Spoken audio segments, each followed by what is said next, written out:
Danse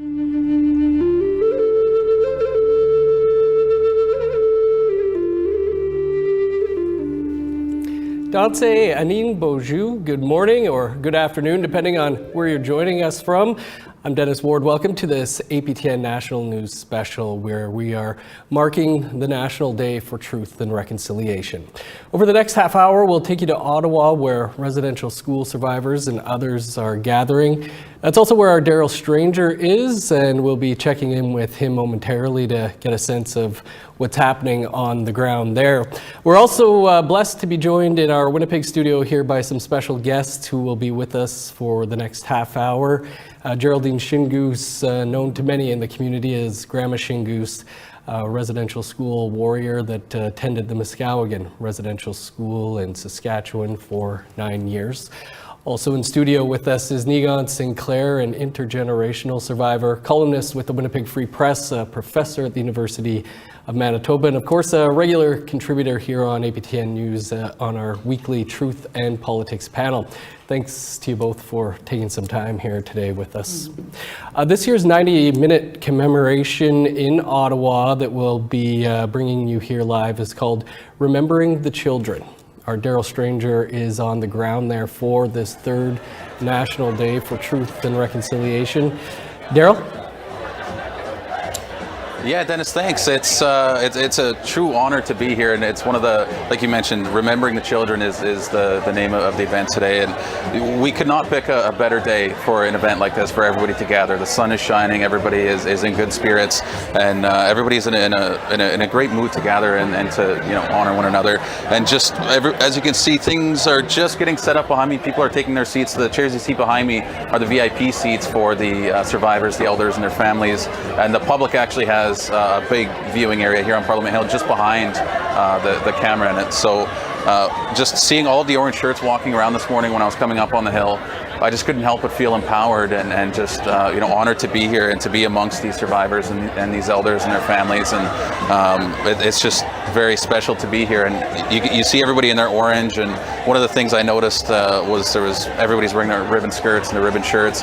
And I noticed there was two Calgary Hitmen jerseys as part of the Orange Jersey Project. And I just couldn't help but smile at seeing something like that. But yeah, we'll be speaking with a number of speakers here throughout the day. In a few minutes, I'll be speaking with Claudette Commanda, a well-respected Algonquin elder. So she'll be joining me in just a matter of minutes. But again, couldn't pick a better day for an event like this and a celebration like this. So, of course, it's also an emotional day for many, and if you need someone to speak with, here's how to get in touch. You or a loved one are a residential school survivor in distress. Help is a phone call away at 1-866-925-4419. Back here in studio now with our guests, and Daryl was mentioning, some of the sports jerseys out there. You both had a pretty big night last night, as well as the Winnipeg Blue Bombers had their special day, their special night. Want to talk about that a little for us?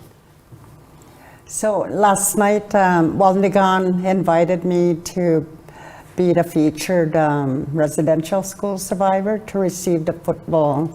And I was honored to go up there with my granddaughter, Tiana, and receive the ball. Yeah.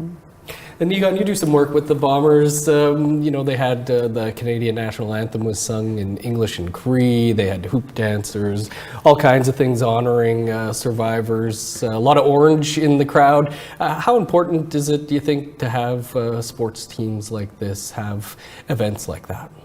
Well, when the TRC was envisioned, it was supposed to be for everybody. And I think that we're getting pickup now in the mainstream on, watching 35,000 people, most of them in orange last night, cheering on Grandma here, getting the game ball was very emotional. I should get emotional right now. And then also just seeing, we recognized organizations at the halftime, and we recognized people who are doing incredible work. I mean, that's what reconciliation is supposed to look like. Reconciliation comes in moments. So we're never going to get to a point where it's absolute and total, because we have such a violent and genocidal history behind us. and is currently happening. And so what we're looking for is we're looking for moments, and it's moments like today and moments like you can hear the emotion in Daryl's voice when he's in Ottawa. It's a really remarkable moment that I think our ancestors would be very proud of us, that we have stayed the course, and that through those schools that we maintain the languages, we maintained our cultures, traditions, our integrity as a people, and that we continue to bring those to Canadians to try to build a country better than what we've inherited. Jerry, it's the third time we've had a National Day for Truth and Reconciliation now. What's on your mind today? What's on my mind today is, of course, my experience in residential school, but not only that, but residential school survivors that are here, and just honoring the ones that left us already. And like, we lost quite a few when COVID happened, but also honoring the little children that never made it home. Like, it's I'd like Canada to know that, to acknowledge that truth, that experience that we experienced in residential school was truly harmful and hurtful. Like, and I always say that we experienced genocide, by the government. And I attended a Catholic church, and it was very, very strict. And the daily life in school was not something that anybody would want to experience. And so today, I want to commemorate our experience, like, our truth, the residential school survivors and the families, and to acknowledge the parents, like, the parents that the children left behind, like, when they went to school. Mm-hmm. Like, the parents were lost, the communities were quiet, and like, we got to acknowledge them too as well, all the parents, the aunties, the uncles, the grandparents. Hey, it was a trying time for decades, yeah. And Egon, your reflections on today? Well, the interesting thing, I think, we talk a lot about the third National Day, right? But this really began as an organic community-led movement with Phyllis Webstat, who talked about what it was like to have her orange shirt taken away when she was sent to residential school.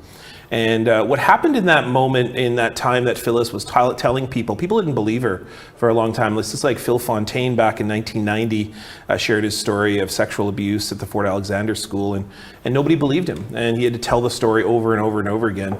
And eventually, during the Truth and Reconciliation Commission, finally people started to believe survivors, and then finally people started to show empathy and commitment, and they began to wear those orange shirts.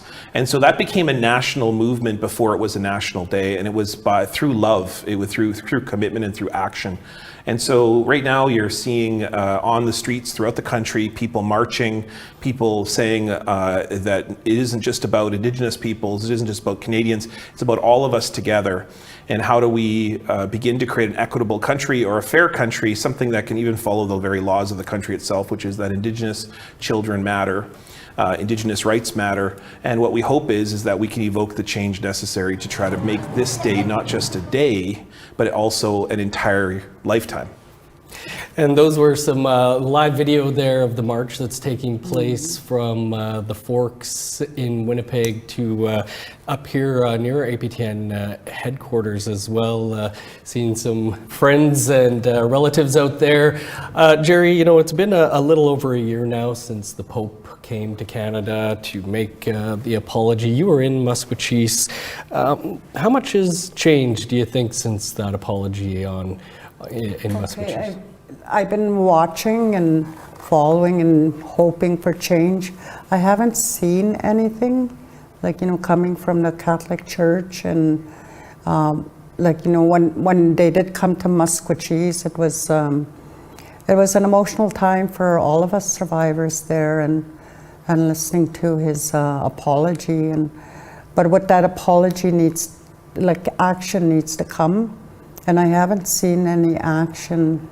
Like, and it would be good to see some sort of action from them.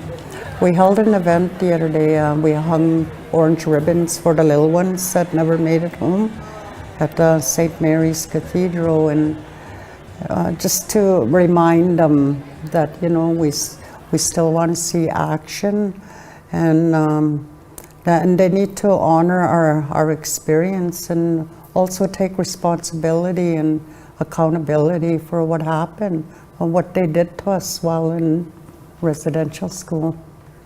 When you were heading out there, Jerry, was there a sense, you know, that this was going to lead to concrete action or change, the Pope coming here and apologizing? Yes, like I had hoped there would be action or even something coming out of it after, but it was almost like we went there and then there was no follow-up, and there's still no follow-up. Like, you know, when there's, they say they were going to contribute to healing. I haven't seen any movement of healing coming from them, and I think that there needs to be some sort of action taking place by the Catholic Church. Nigan, earlier this year, the Vatican repudiated the doctrine of discovery. At the time, there were stories about how Canadian laws could change because of this, but it doesn't exactly feel like a whole lot's changed since that happened. It's the same old Catholic Church. The Catholic Church is one of the biggest landowners in the country, has a huge footprint, just in terms of land alone. Almost all of that land, every inch of that land, has been stolen from Indigenous communities. And on top of that, the fact the Catholic Church still resists their legally mandated amount to pay to survivors as a result of the settlement agreement, the continued, I would call it a real civil conflict within the church itself, between the leadership, between everyday Catholics, in relation to this issue. You know, I think Grandma's right here. The Catholic Church is moving very slow, in fact, very at a almost not movement at all. But I know that within the church itself, there is a huge conflict over what to do with this issue.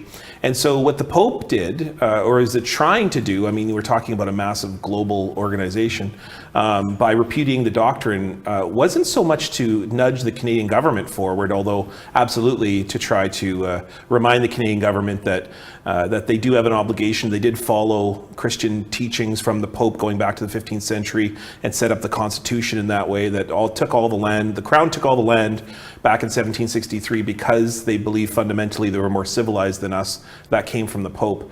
But the Pope can't really tell Justin Trudeau what to do. As much as we like to hope that would be, it's Justin Trudeau and the federal government that needs to change those laws, return that land, evoke and recognize Indigenous rights. I think what the Pope was doing by repudiating the doctrine was trying to nudge the Catholic Church in Canada along to say, you need to show leadership here. And so in many ways, I think the Pope has a good will on this issue, certainly recognizing genocide on the flight home, while not needing to do that. Certainly, it was an unscripted moment on the plane as he was flying back, showed that I think the Pope was moved by the visit. And that says that we are making movement, but perhaps it's not good enough to help the everyday lives of Indigenous peoples in this country. We need the federal government to step up and take that same kind of leadership. I saw somebody post the other day a church is available for sale in the Interlake. Had me thinking, why wouldn't they hand that back over? But we got to go to Ottawa quick. Daryl's standing by there in Ottawa with a special guest. Daryl. Yeah, thanks, Dennis. I'm here with Claudette Commanda. Claudette is a well-respected Algonquin elder here in the Ottawa area, and you were also the first Indigenous Chancellor of the University of Ottawa, right? So thank you, miigwech to you, Claudette, for joining us here on this special day. So thank you. Well, thank you for welcoming me to come here and to join you to say some words. So what are you thinking of today on this September 30th? I'm thinking about the survivors. I'm thinking about the residential school survivors, those that continue to be here with us, those that not return home, and of course, the children that continue to be in those unmarked graves. But I'm also thinking about the beauty of life, and the love, and the love that we are all bringing together to show that love and that honor and that respect for the survivors. And also I'm thinking about my own family who are survivors. the father of my children and my children, they are survivors of Indian residential schools. Yeah. That's really well said, Claudette. And it's been just over a year since the Pope's apology. Have you seen anything different since that apology in this last year? I have not seen anything different. I have not. And if we're going to speak words of truth, after all, today is the National Day of Truth and Reconciliation. And if there's going to be reconciliation and healing, there has to be truth. So I'm speaking my truth. I have not seen anything different. It was just words that were spoken. So where is the action that's coming from the Pope's apology? I have not seen it. So then just in turn with that, Claudette, what would you like to see change? What are some of the things that you'd like to see different as we move forward? Well, I think what's really important is that the voice of the survivors always have to be heard and understood. It's the survivors that have to say what's needed and how it has to be done. And there has to be the Government of Canada. The Government of Canada has a role in all of this too. The Government of Canada has to hold those churches accountable for what they did to our people. And it's so important. Accountability is important. It speaks about truth. Accountability. So what I want to see is the churches being accountable, the federal government holding the churches accountable, the federal government putting First Nations, Inuit, and Métis people first and foremost, and the voices of the survivors must be the lead. They must be the lead on everything and anything that is relating to truth and reconciliation. Now, Claudia, as I mentioned just off the top there, you were the first Indigenous Chancellor of the University of Ottawa, and congratulations, by the way. That's a great honor. And just how are you using that role to, help Indigenous communities and people and non-Indigenous, how are you using your role to sort of move forward reconciliation? Very good question. Education. And I'll reflect on the words of Justice Murray Sinclair when he said it was education that got us into this. It's education going to take us out of this. So education. Most importantly, it's to promote my people, the Algonquin people whose land that the university is on, and talk about our history, who we are as a people, and also Indigenous peoples to raise the fact that Indigenous wisdom has been here since time immemorial. Our knowledges, our ways of knowing and being and doing, but also to educate all non-Indigenous peoples at the university, from the administration to the staff to the students, the history of Canada. The history of Canada. Pre-contact history, colonial history, Canadian history, and it's so important, history. In order to know where you're going, you have to know where you come from, and Canada needs to know where they come from. And so that is something that I will promote on the foundation of truth, honesty, history, and reflection, for them to reflect who they are as Canadians. And it's important that we walk together on that road of reconciliation, but it's going to be on the principles of truth and education. Really well said. Yeah, absolutely. Really well said. And I mean, some provinces still don't recognize the National Day for Truth and Reconciliation as a statutory holiday. I mean, just a stone's throw away across the Ottawa River over in Quebec, they don't. I mean, what do you make of that? How do you feel about that? That, it's still not a day for them? Well, the question I ask is why not? Yeah. It's a simple question, why not? And why can't they answer that in a simple way? I mean, if every province that doesn't believe that this should be a statutory holiday, they should look at themselves and say, well, they are part of this journey of reconciliation. Absolutely. So they should step up to the plate. They should respect that what September 30th stands for. And if they don't want to make it in a statutory holiday, then the very least they should be doing, all these provinces, they should be having these activities to honor, to remember, and show respect to the Indian residential school survivors. Absolutely. And just when it comes to reconciliation, I mean, small things like renaming streets and taking down some statues, they're relatively easy, and renaming bridges and that sort of thing. But what are some of the bigger issues that you'd like to see governments tackle? Honor the treaties. Honor the treaties. We've all heard the slogan, land back. We need to have access to all our lands, not just reserve lands, but all our ancestral lands.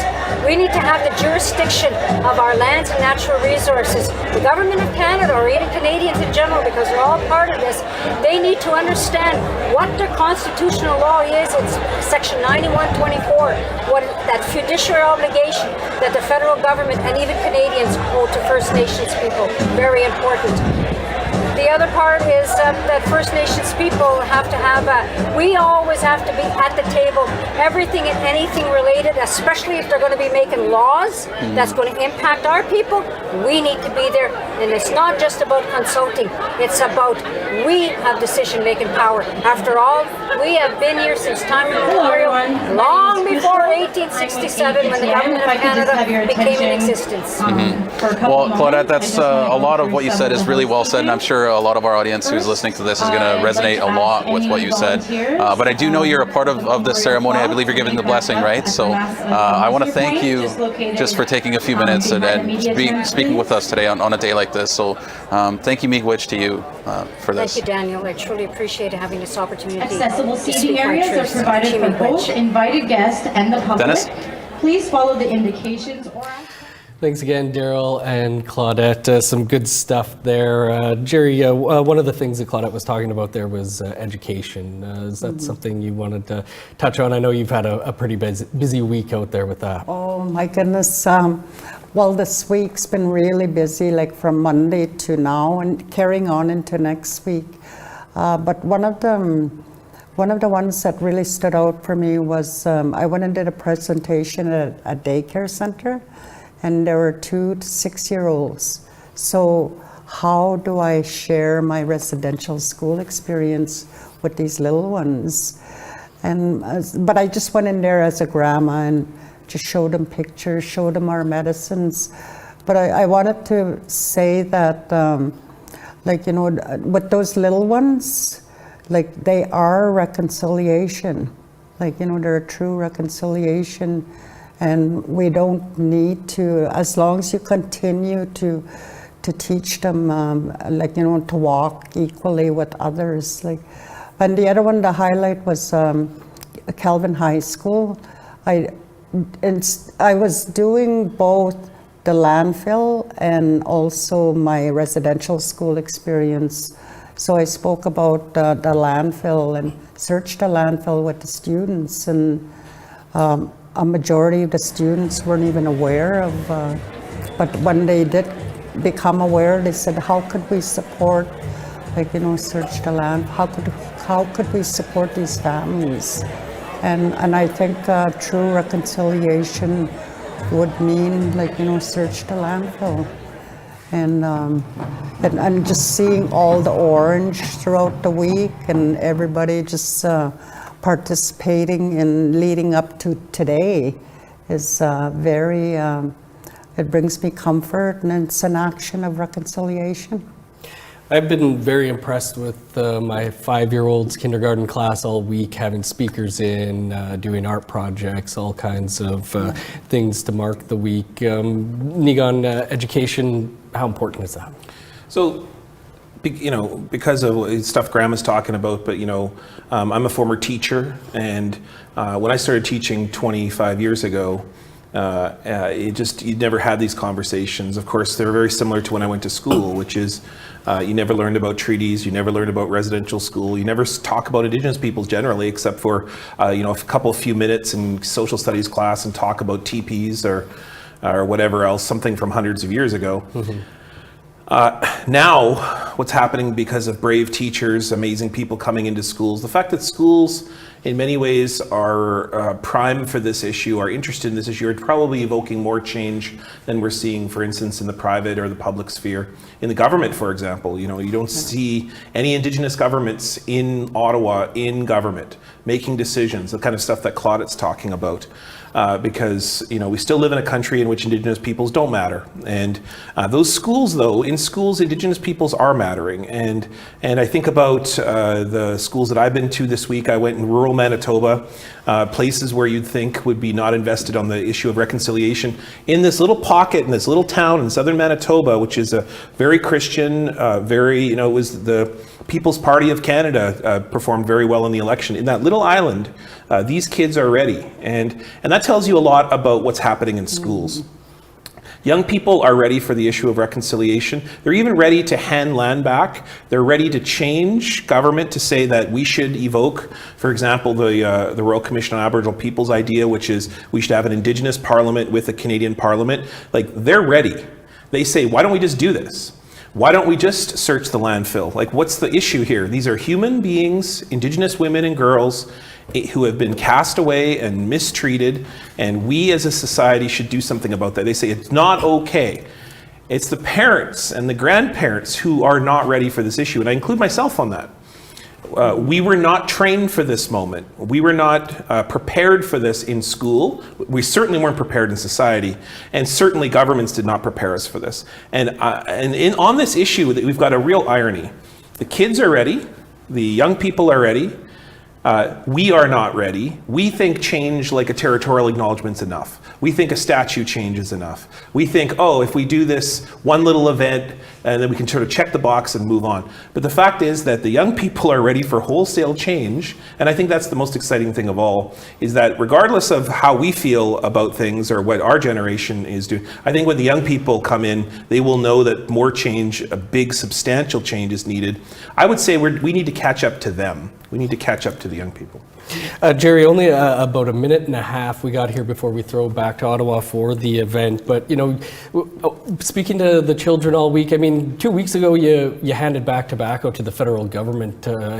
You walked out of a meeting with a minister. Not exactly a great moment for reconciliation there, but no.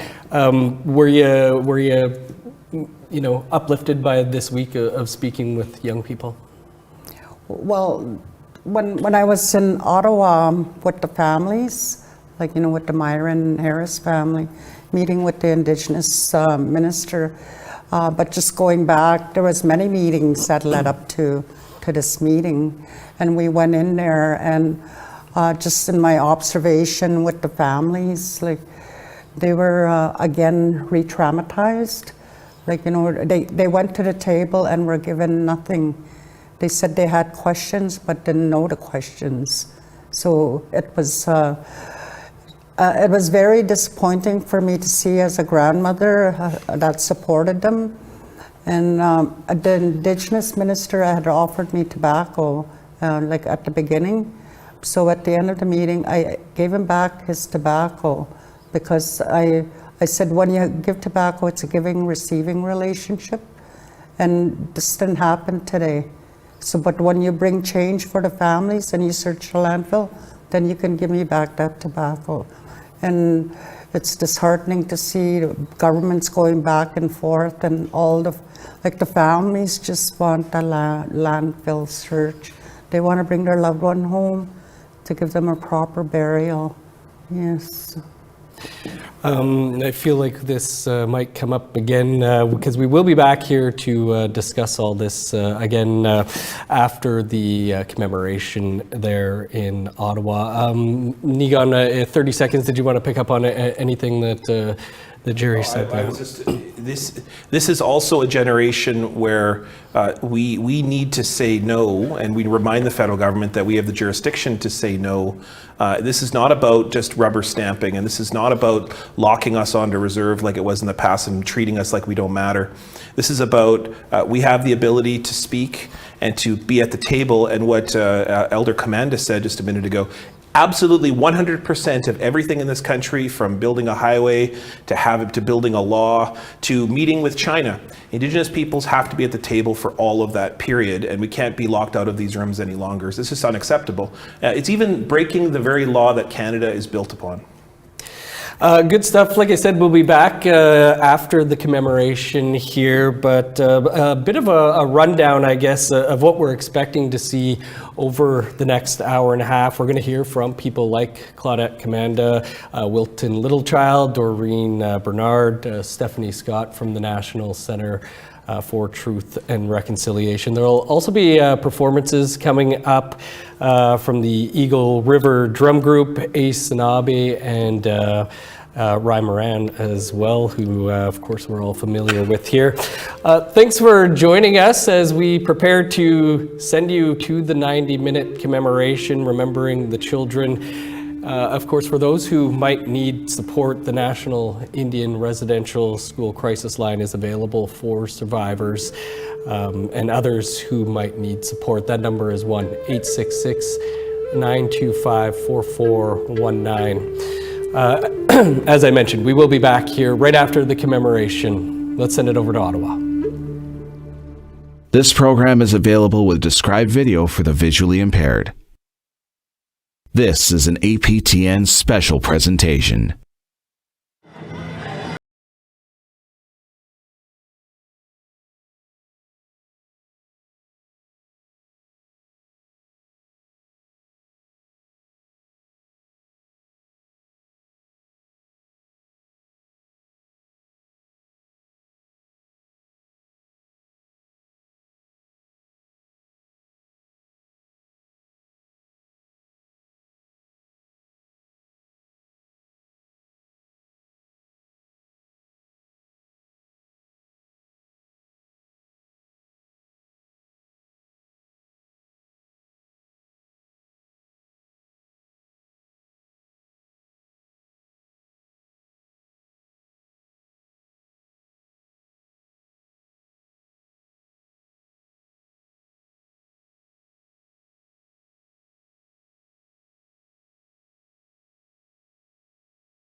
Ay, ino katikay, tunga swapigitsi, tamani topiu yugut.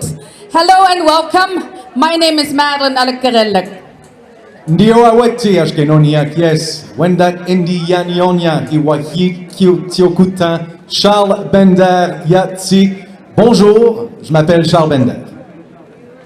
Hello, my Today name is is a day Charles of Bender. honoring. Itkaw malangayavut, isumagilangayavut na lahataniaktugut. A day of remembrance, a day of listening, and a day of commitment. We gather here on Parliament Hill and in our communities across Turtle Island to honor those who never made it home from residential schools, those who survived them, and the families forever changed by it all. The legacy of residential schools, day schools, the 60s scoop, and the child welfare system have had a devastating impact on Indigenous people and our society at large. In the name of education, Indigenous children were systematically removed from their homes and families, forbidden to speak their languages, and in some cases, were never seen again. For decades, these schools tried to carry out their mission, to kill the Indian within the child. We are here today because they failed. On this day of national mourning, of truth-telling and healing, we must all renew our commitment as individual citizens on the path to reconciliation. Bearing witness to truth is the only one small step. Nous avons tous une part à jouer pour qu'il y ait une véritable guérison. À We all l'automne, have a role nouveaux to arrivants, play for a jeunes true et healing. moins jeunes, c'est For à nous de newcomers, s'engager en for posant des our young gestes people, concrets or au those quotidien. that are less young, we all have to act on a daily basis.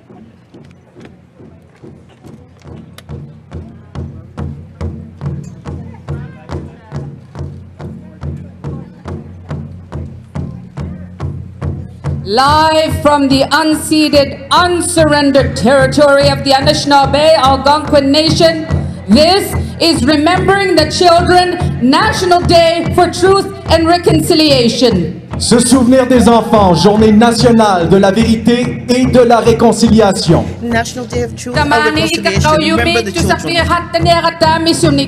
Over the next hour and a half, we'll share a series of tributes to those taken from us far too soon. We will hear from survivors, thrivers, and witness their strength. As we often do when we begin with ceremony. As members of our opening procession arrive to bear witness, they will bring them with them a very special object. This is a red cedar bentwood box. Handcrafted for the Truth and Reconciliation Commission by Coast Salish artist Luke Marston. This box was at all TRC events. And Luke, the artist, is with us again today. helping to carry the box he created to preserve the deeply personal items, each signifying healing and hope. Its faces reflect the distinct cultures of former First Nations, Inuit, and Métis students.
Nous aimerions maintenant inviter We would like le chef de la nation de Gitigan-Zibi Anishinaabe à nous adresser la parole. Please welcome Chief Dylan White Duck and Councillor Frankie Cote. Au chef Dylan White et au conseiller Frankie Cote.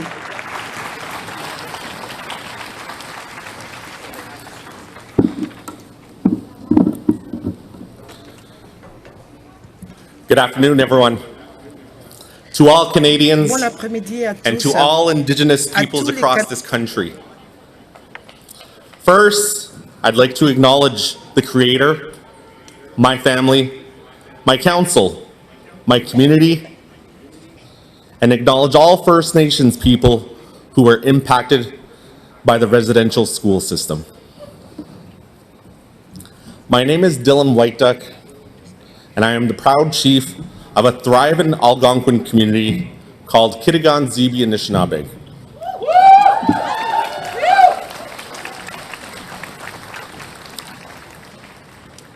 I am humbled here to speak here today on our unceded, unsurrendered lands. It's important to recognize our people occupied this territory and lands for time immemorial and continue to do so today presently. This September 30th, 2023 marks the third National Day for Truth and Reconciliation. I applaud all First Nations people across Turtle Island who continue to be resilient, courageous, and prosperous. So miigwech.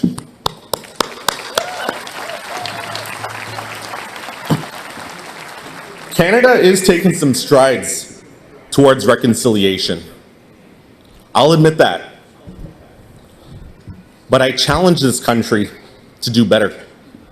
And I extend this challenge to all Canadians who know that they could do better. Let's never forget these important facts. Number one, First Nations people helped build this country dating back to the fur trade. Fact number two, we fought in many wars alongside you, and they were won because of our help. Fact number three, the treaties that were signed must be upheld with recognition and honored every day.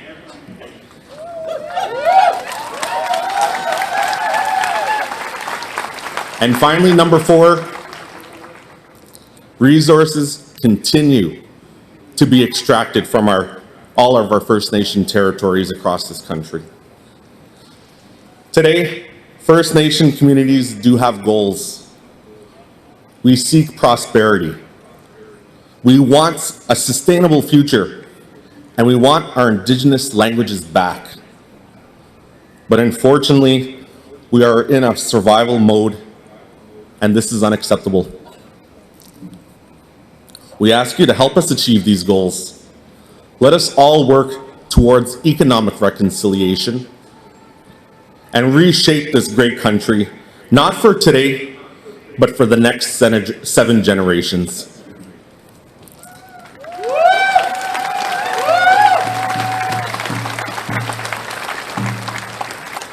On behalf of the Algonquin and Anishinaabe, I welcome you today. And let us always remember that every child matters. Miigwech kakana, and have yourself a great day, everybody.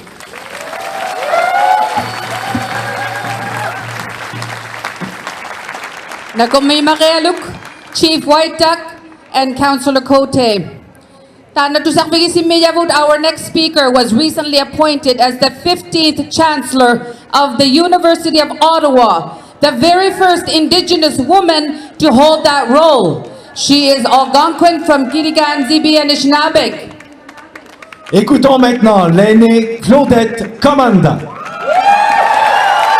Let's listen to the elder Claudette Commanda.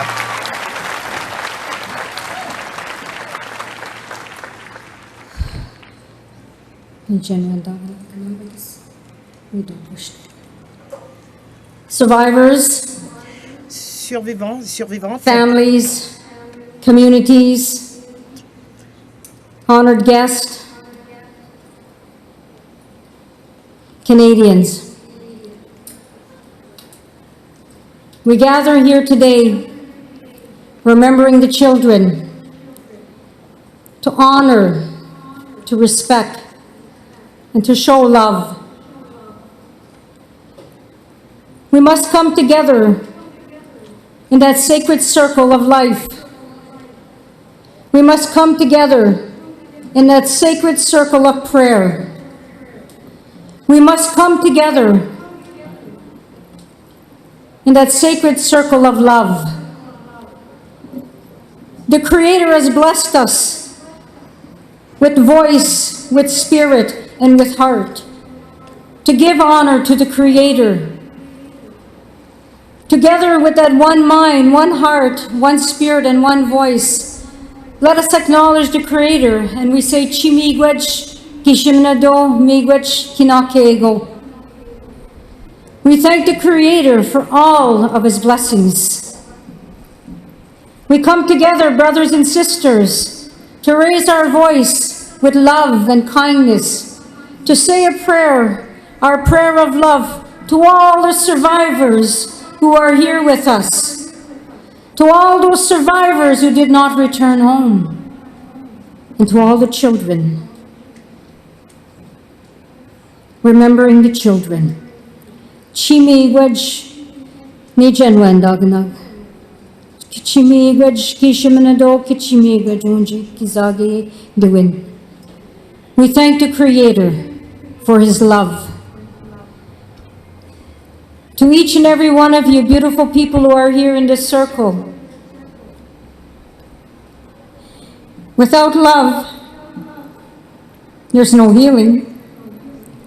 And what each and every one of our survivors pray for as we say this prayer from our heart today, let us show that love to the survivors. And we thank the Creator for blessing us with such a beautiful day. As we thank our ancestors for always praying for us, Miigwech, for their prayer. Thank you for all of us being here today to say that prayer of love. And just remember, hope is free, as the Creator's blessed us with hope. I love you all. Kichimigwaj nichkivedog, kizagian. I love you all. Migwaj.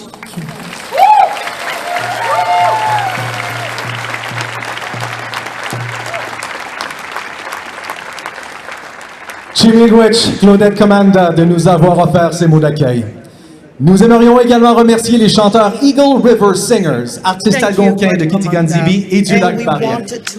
Notre prochain invité est connu comme grand défenseur des droits autochtones et des droits de la personne. With a lifetime of accomplishments too numerous to list, Dr. Willie Littlechild has embodied tremendous leadership throughout his career as an accomplished lawyer, a respected politician, and exceptional athlete.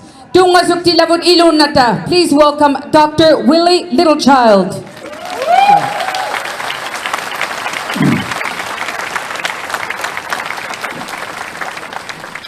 Tansin totemtik, nigan semanto, netatam hiknstahi, ego kasemina, esoem goachkanofts. Kakio tatamskat nao, epenogotaik, esagihtoja, magaste, epekisksutotoajak, oasis, eguahuskaya, ekat niganohtit. Hello, my friends and relatives. First, I want to express utmost gratitude to the Great Spirit in however way you acknowledge our Creator, God. A warm handshake of love and friendship to every one of you, especially because you came here to remember, to give tribute to the child's spirit, and to all youth who went before us on their spirit journey. I'm saddened this morning.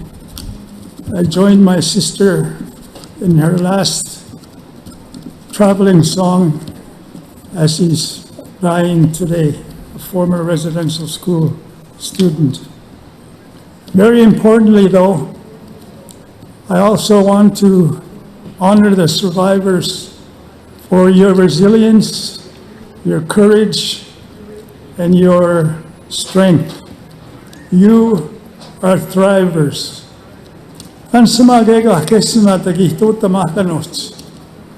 The challenge now is, what do we do to have good relations?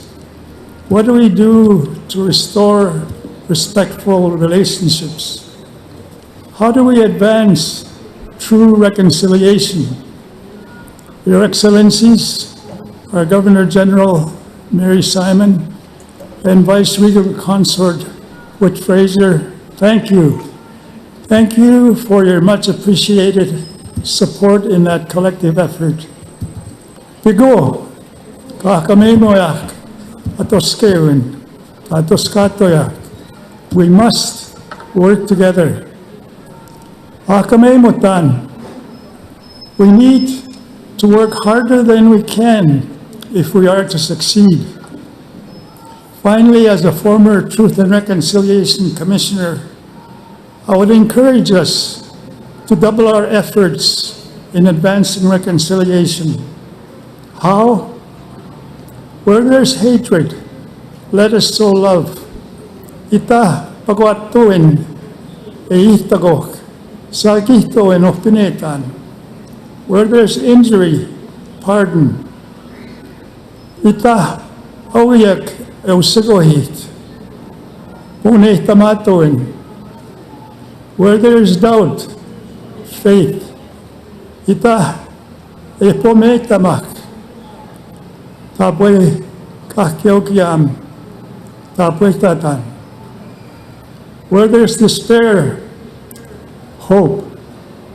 Ita ekipagtemok akamemutan, for it is in giving that we receive.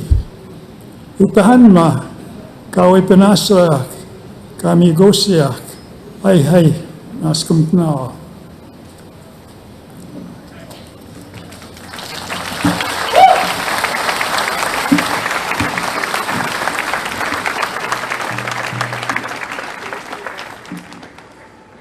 Nos remerciements à Dr. Willie Littlechild, Kinanas Commitment. Thank you.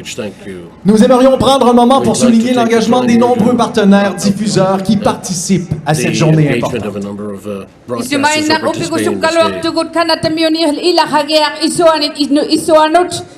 We are very proud to see Canadians from coast to coast to coast come together on this day of honor as we honor the survivors and grieve the profound impacts of genocide. But we are still far from implementing all of the 94 calls to action as outlined by the Truth and Reconciliation Commission.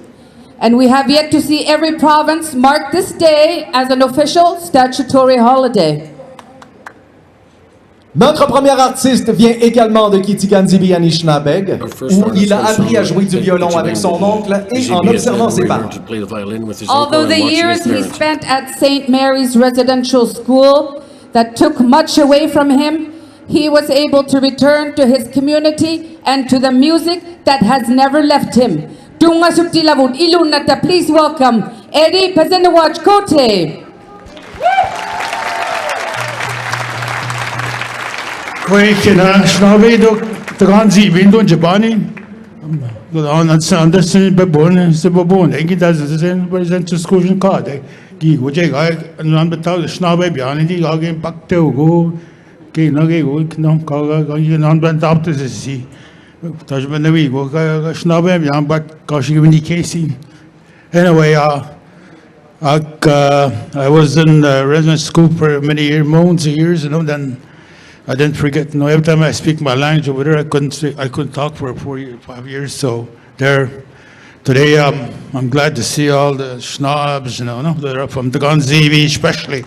But there's my partner Tim White Duck is my partner for the music. He was been with me for a while, so we're gonna do that. So all the ones that sit in front of this. No, I hope you guys get up. And there's going to be a short one though. That's going to be a kind of sad song. That was the one I wrote. I call it Residential School Song.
Thank you, Eddie Pezentewaj Kote, for that beautiful performance.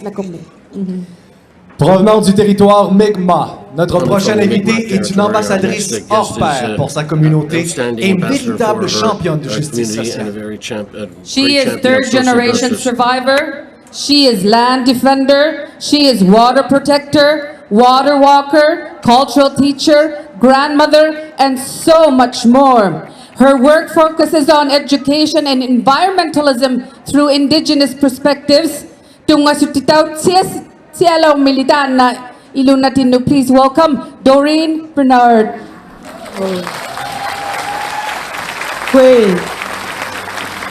Mingalasi kasidam dandal yunui. Kionek Octodum ak Sebaganegri ak Mi'kmaq. My spirit name is I love my Indian ways. I'm Otter Clan. I'm Sebaganegri in Mi'kmaq. Walalin, Elder Commander, for your beautiful prayer. My fellow survivors and families and leaders, medicine people, Her Excellency, Governor General Mary Simon, and the Senators, Francis, Baptiste, and Prosper, and all government members, and special guests, and to all the survivors who are joining us here and across Canada and beyond. Walaliak, thank you for being here. Be with us to bear witness to this third National Day of Truth and Reconciliation, to honor the survivors of the Indian residential school institutions in Canada. We honor and we remember Miigwech, all those who are now our ancestors, watching over us in the spirit world. We are here because you survived genocide. We honor and remember Miigwech, the children who died in the Indian residential school institutions, the missing children who never came home, and the children who have been found, the ones that we are still searching for. We will never forget you. We honor all the trailblazers who started the Wellbriety movements to battle addictions and help people to learn to love themselves and Creator again. We honor all who preserved and revitalized our cultures and our languages, our traditions, and our ceremonies to help us to heal traumas and to learn to live good life. We honor all who stand to protect our Indigenous rights and human rights in Mother Earth and the water for our future generations, all our Nogama. We honor all those who broke down those barriers to education, to teach our true history of Indigenous peoples that was erased for generations. The historians, the authors, the poets, the artists, the professionals, all who inspire us today. We honor the courage of survivors who led the fight for justice, to speak our truth, to tell Canada and the world we survived genocide. We honor the survivors and all our descendants who are struggling with the impacts of residential schools today. We honor all those who stand with us, who work and help and support us. Walaliak. I honor my mom and my family and my children and grandchildren and send my love to you today. Umsit Nogama, all my relations. Walal.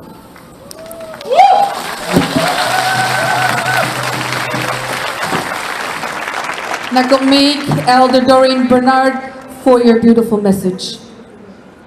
Nous invitons maintenant la directrice exécutive du Centre national pour la vérité et la réconciliation à nous adresser la parole. Please welcome Stephanie Scott. Bonjour, good afternoon. Miskwa Nakwarakwe Indigenous Wabashishi Dodem, Winnipeg Dunji, Treaty 1 territory. I am the daughter of a survivor, and I am also a 60 Scoop survivor. I'd like to say thank you to Chief Dylan White Duck for welcoming us to the unceded lands of the Algonquin Nation, and Elder Commanda for the beautiful prayer. I say miigwech to all First Nations, Métis, Inuit survivors. We are here today because of you and your strength and your courage. There would have not been an apology, there would not have been a Truth and Reconciliation Commission or a National Center for Truth and Reconciliation. Survivors insisted the truth of residential schools must never be forgotten. The National Day for Truth and Reconciliation is a day to honor all Indigenous survivors who are with us and those children who died in those institutions. We must respect all survivors, amplify their voice, and call out the deniers. We must challenge the people who don't want to face the truth. The residential school system was intended to destroy First Nations, Inuit, and Métis cultures and our languages, but they did not succeed.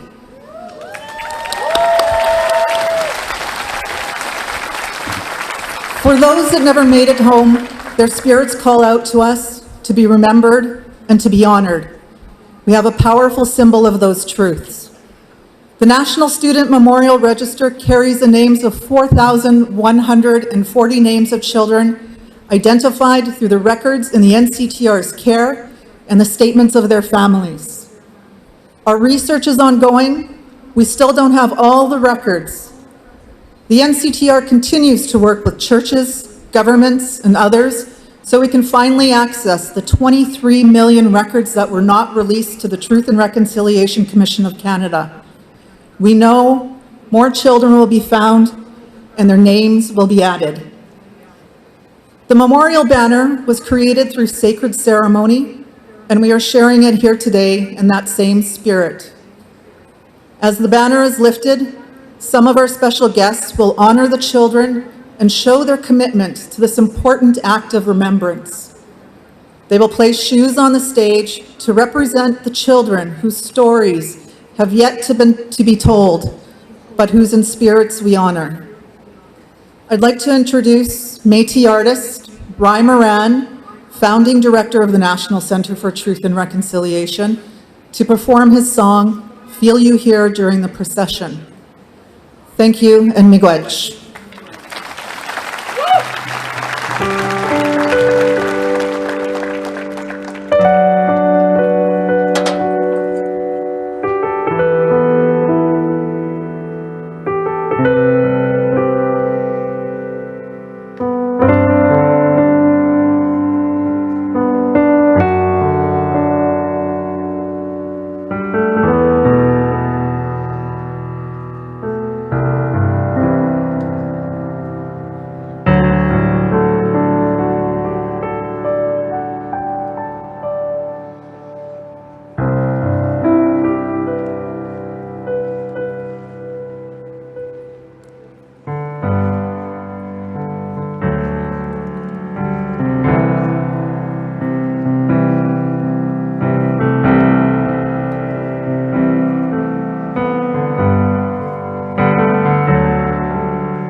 And to those souls who've passed,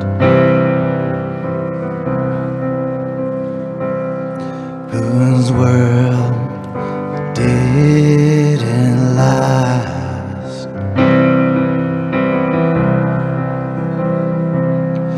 we're here to sing your song.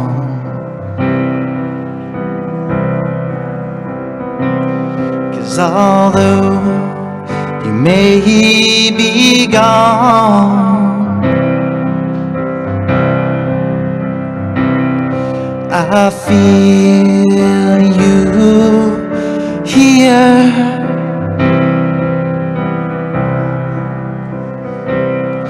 I feel you here. I feel you here.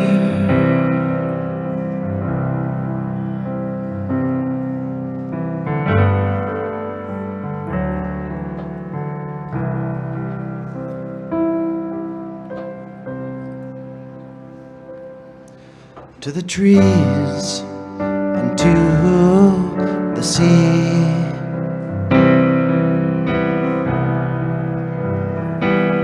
you've been brought to your knees, and I can't figure out just how we live without, 'cause I feel you here.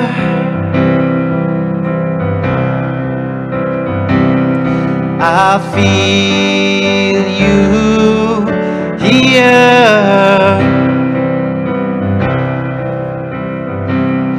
I feel you here.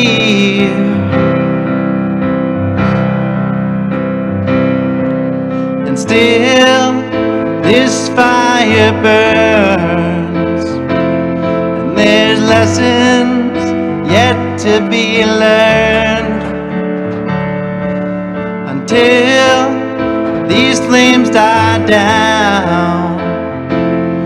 Your spirit is here in our sound, and to you I call. Oh, catch us as we fall.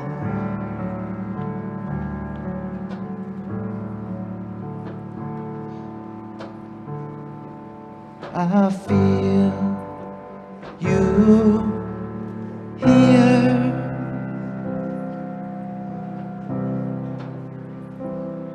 Je te sens ici.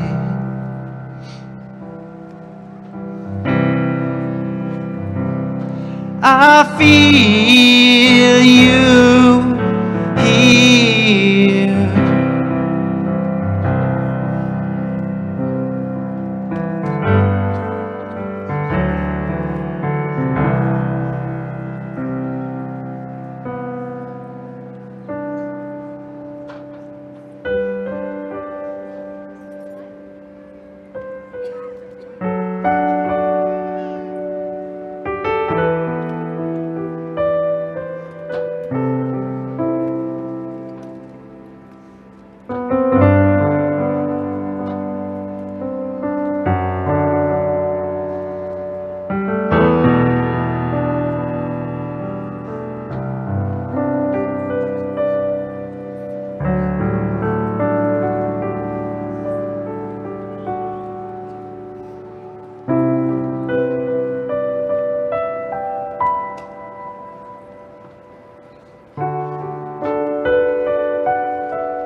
I feel you here.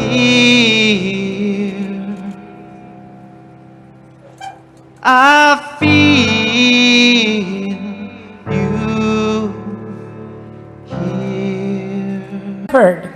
From addiction, sexual abuse, depression, and personal relationships. We were savages and had to embrace the white man's way of life and language. We have paid a high price for our years in residential school.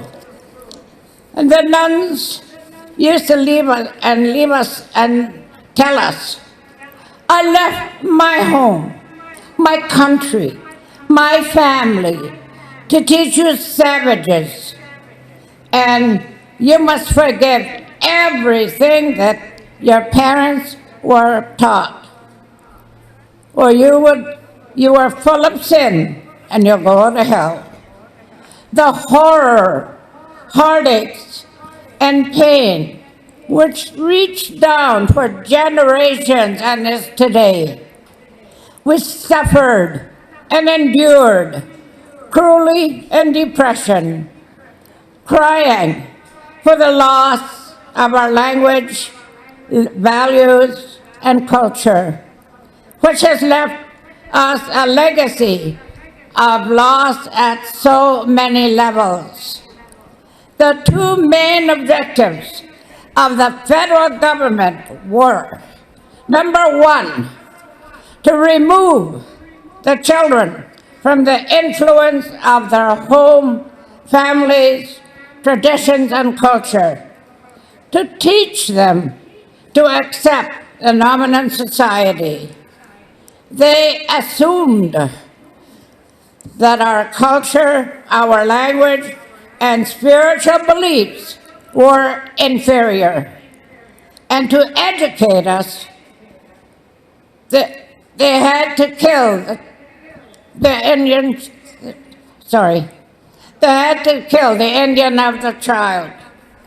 We must admire and respect the resilience of these children, which endured and survived. And we are still here, a proud people.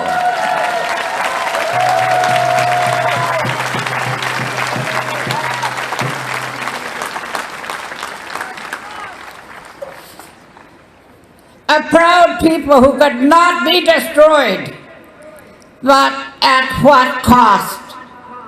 We learn to kiss away the tears and walk away the fears. Truth and reconciliation is a walk of generations and a lifetime. Be kind to one another. Respect each other in values and traditional ways. Forgive and let love rule your day. For we are never victims. We are survivors.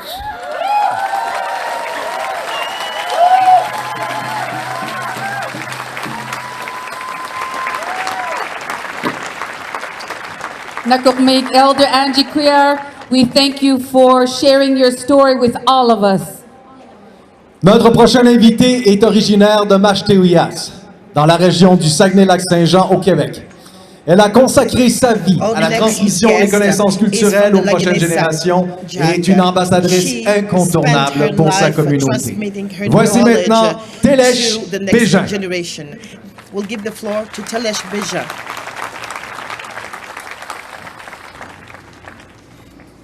كويس ايش نصيحنا مش تعلم هون استعلموت من دكاش كنت معقويان فاسنا إنه اش مش تبتسد بوبن J'ai encore beaucoup de difficultés à parler de mon passage anciennement ainsi après tant d'années. Je n'ai jamais parlé à mes parents ni à mes grands-parents. La peur de brimer leur confiance envers les représentants de l'Église. Aujourd'hui, je suis mère de 3 enfants, grand-mère de 9 petits-enfants, un petit-fils et un autre qui va naître bientôt. Je suis ici aujourd'hui pour leur lancer un message d'espoir. Je ne veux pas, surtout pas, leur laisser un héritage de mes blessures, de mon passé. Je veux laisser quelque chose de bien, soit l'espoir d'un meilleur avenir pour nos nations, pour me libérer de ce que je garde beaucoup trop longtemps dans mon cœur et dans ma tête. Profonde conviction de mon être, je l'affirme, conviction que la plus haute société du Québec et du Canada, ainsi que tous les Canadiens et les Canadiennes entendront et comprendront mon message d'espoir. C'est ma vérité, malgré ce que j'ai vécu au pensionnat. Que cet espoir de nos relations en nous, les grandes nations, soit plus égalité et respectueux des droits de chacun. Je ne veux pas que mes enfants et mes petits-enfants vivent que ce que j'ai vécu. Jamais nous oublierons ces enfants qui n'ont pas eu la chance de retourner trouver leurs parents, leurs proches. C'est pourquoi je vous livre ce message d'espoir aujourd'hui. Ce n'est que maintenant, Nintelech, je vous aime. I love you.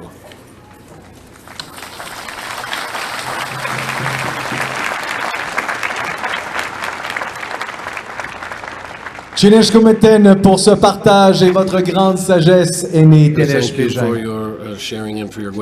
Growing up in Treaty 1 territory in Manitoba, our next performer has kept strong her ties to her Métis heritage and her homeland. Cette connexion identitaire influence grandement sa démarche artistique, comme nous sommes à la veille de l'entendre.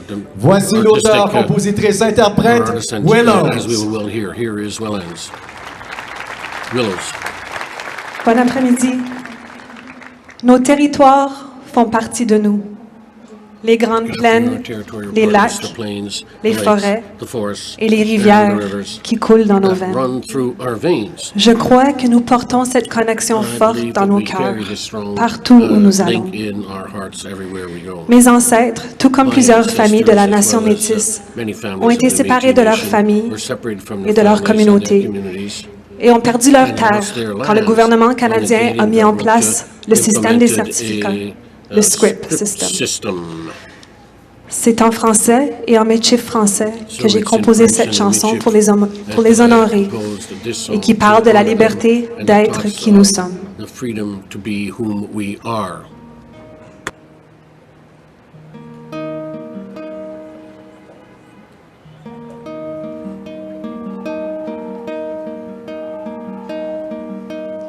Un bout de papier, $1 par acre, signé par un X en échange de quoi? Ton présent, ton avenir, ta terre, tes droits, une partie de toi. Mais toi tu n'appartiens à personne, sinon à la plaine, au ciel, au bois. Tu viens des gens libres, toi et tu lis mes chiffres.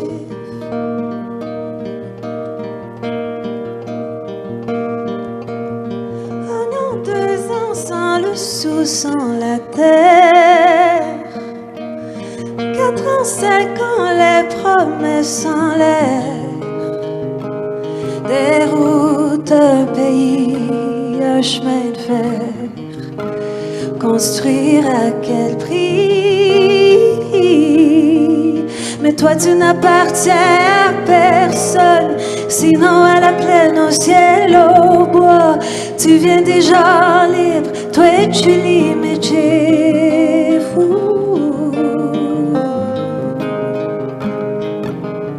Ça va essayer de t'acheter, ça va essayer de détruire. Les goddamn arrivent, la peur t'amène.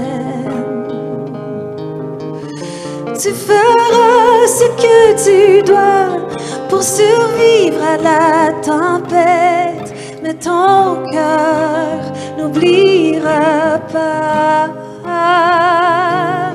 que toi tu n'appartiens à personne, sinon à la plaine, au ciel, au bois. Tu viens des gens libres, toi et tu lis mes chiffres. Non, toi tu n'appartiens à personne, Sinon à la plaine, au ciel, au bois, tu viens des gens libres, toi tu lis mes chiffres.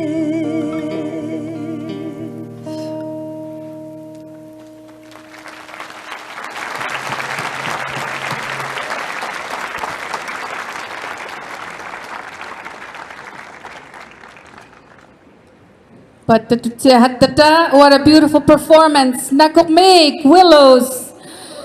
Inukatika, born in 1947 near the small village of Kayaksualujuak, Nunavik.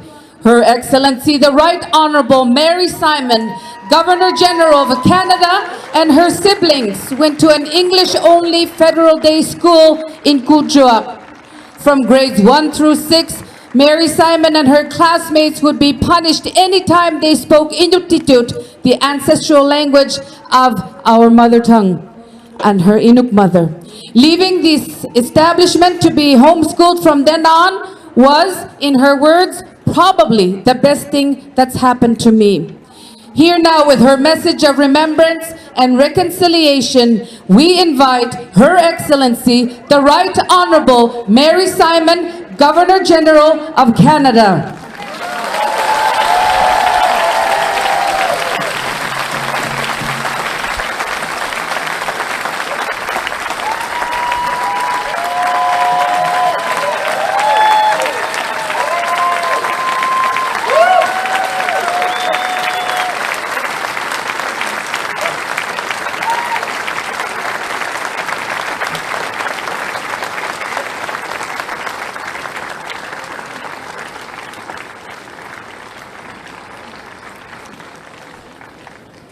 Urlakut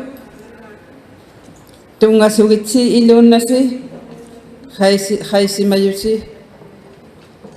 Welcome everybody and good morning. Elders, Elder Claudette Commanda, thank you for your prayer. Survivors, Truth and Reconciliation Commissioner Dr. Willie Littlechild.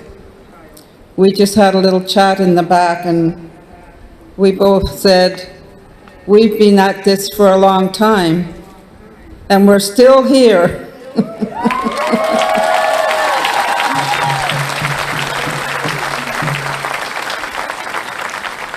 Welcome to our Indigenous leaders, Nathan, Obed, ministers, dignitaries, and our youth. Chers invités, bonjour. Dear guests, good day. I am thankful for the welcome and teachings the elders of this unceded territory are sharing with us today and every time we gather on these lands. So thank you. Taganigiyami, hubiasupunga. Ino hatikkanita ko hatta sungalo amalo asing inino na hakasi mayunik dan na ilitak siya utigilak tanga ilinyarak si mayubini pimmagyo lagmatamani nunatini ilaw hatta tut ilunatik huyak na mayaktaka. I'm grateful to be here with all of you today to mark the 3rd National Day for Truth and Reconciliation, a day of reflection and action. Je suis honoré d'être ici avec It's an honor for me vous to be here aujourd'hui. with you today. Had so many emotions going through me when I was watching the memorial cloth banner. It's a visual impact of how many kids actually didn't come back home. So, what stories do we want to tell our children? This is, of course, the history of Canada, as told for the longest time, of explorers and discoveries, of taming a wild land, of settlements and confederation. But as time has passed, Canadians have come to realize that this version of history is not complete. Canada's history is so much more than that. It should reflect Indigenous histories. Certainly, our national history needs to reflect the challenges, trauma, joys, experiences, knowledge, and culture of Indigenous peoples and lives. For years, Indigenous people have been telling their stories. I am here to tell you today, Canada as a country is beginning to listen to those stories. And as you know, many of those stories have been devastating. We are gathered today to remember those stories, the stories of children taken from their homes, not just from their homes, but from their families and loved ones. The stories of the children represented in the shoes we see today on stage. Every shoe here honors the survivors of residential schools. Every shoe here commemorates the children who never made it back to their families. And for some that came home, never saw their parents again because they had passed on while they were away. These children who lie in unmarked graves across this country were never forgotten by their families nor their communities. And of course, we have the Truth and Reconciliation Commission report that has calls to action, and I know people are working on those calls to action, but I just wanted to say that in addition to these reports, including missing and murdered Indigenous women and girls, the unmarked graves of the children woke this country up. So I often get asked to define reconciliation. Reconciliation is a complex issue. It's complex because survivors have their own experiences and need to heal in their own time. Reconciliation is complex because there are many levels of work that is required, both at the community, within the country, across, and at the political level. C'est quoi la réconciliation? Ce n'est pas une réponse facile, and not an easy mais answer. pour moi, But for me, la réconciliation, c'est reconciliation simplement le respect. is simply respect. Reconciliation is a way of seeing and living life. It is about being intentional in how we interact with one another, how we show respect, how we get rid of racism, how we make space to respect each other and our cultures. It means equality in the country for all, especially Indigenous people who have suffered immeasurably without the type of services that we in other parts of the country take for granted. It's a time to get to know each other.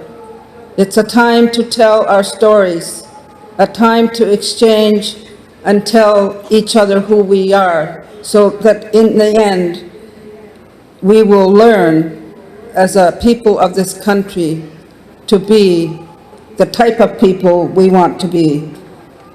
The power of education is powerful.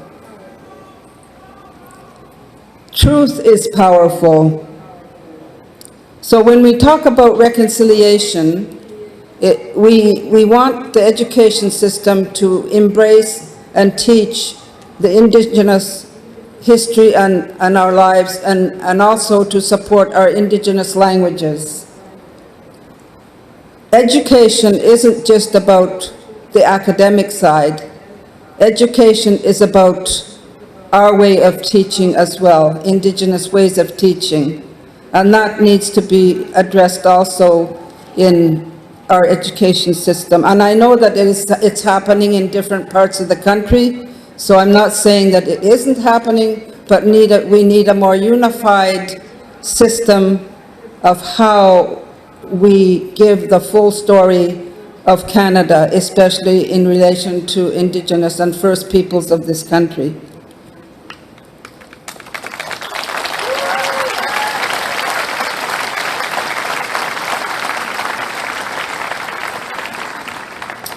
I have been traveling quite a lot since I became Governor General over 2 years now, and I am seeing every day how complex it is, what is confronting us as a country, how complex it is.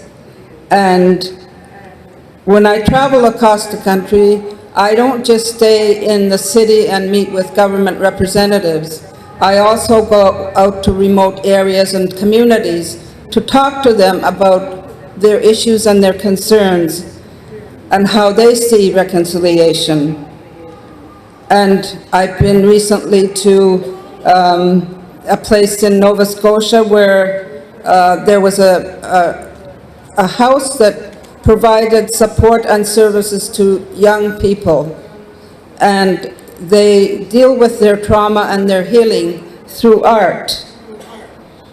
So this is one of the things that is also important in our country. So yesterday, when I hosted an event at Rideau Hall, where we had a wonderful Indigenous artist, Meryl McMaster, she showed all the students that were there how to use art to learn more about the full history of our country and to share their hopes and dreams for a world where every child matters. Reconciliation is hope. Hope that we are building together a future that is free from racism, harm, prejudices, exclusion, and violence and injustices. Everything that has marked the lives of Indigenous people for centuries. But we must also remember how Indigenous people are working not only through their well-being, but we Indigenous people are also working with non-Indigenous Canadians. They're developing partnerships, building better communications and better communities. It takes a long time for these things, and I understand and fully sympathize with those that are at home in small communities are continuing to suffer the inequities. Services that we have, health services, mental health support, education that's relevant to their culture and language. And I think that it's really important to remember that even though we are making progress on bigger issues, it's not necessarily having an impact at the community level.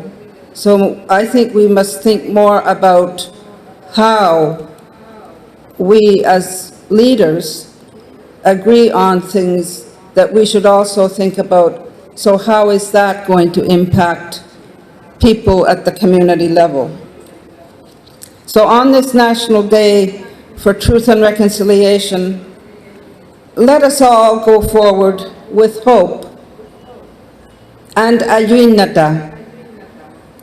Ayuinata in my language, in Inuktitut, means never give up, no matter what.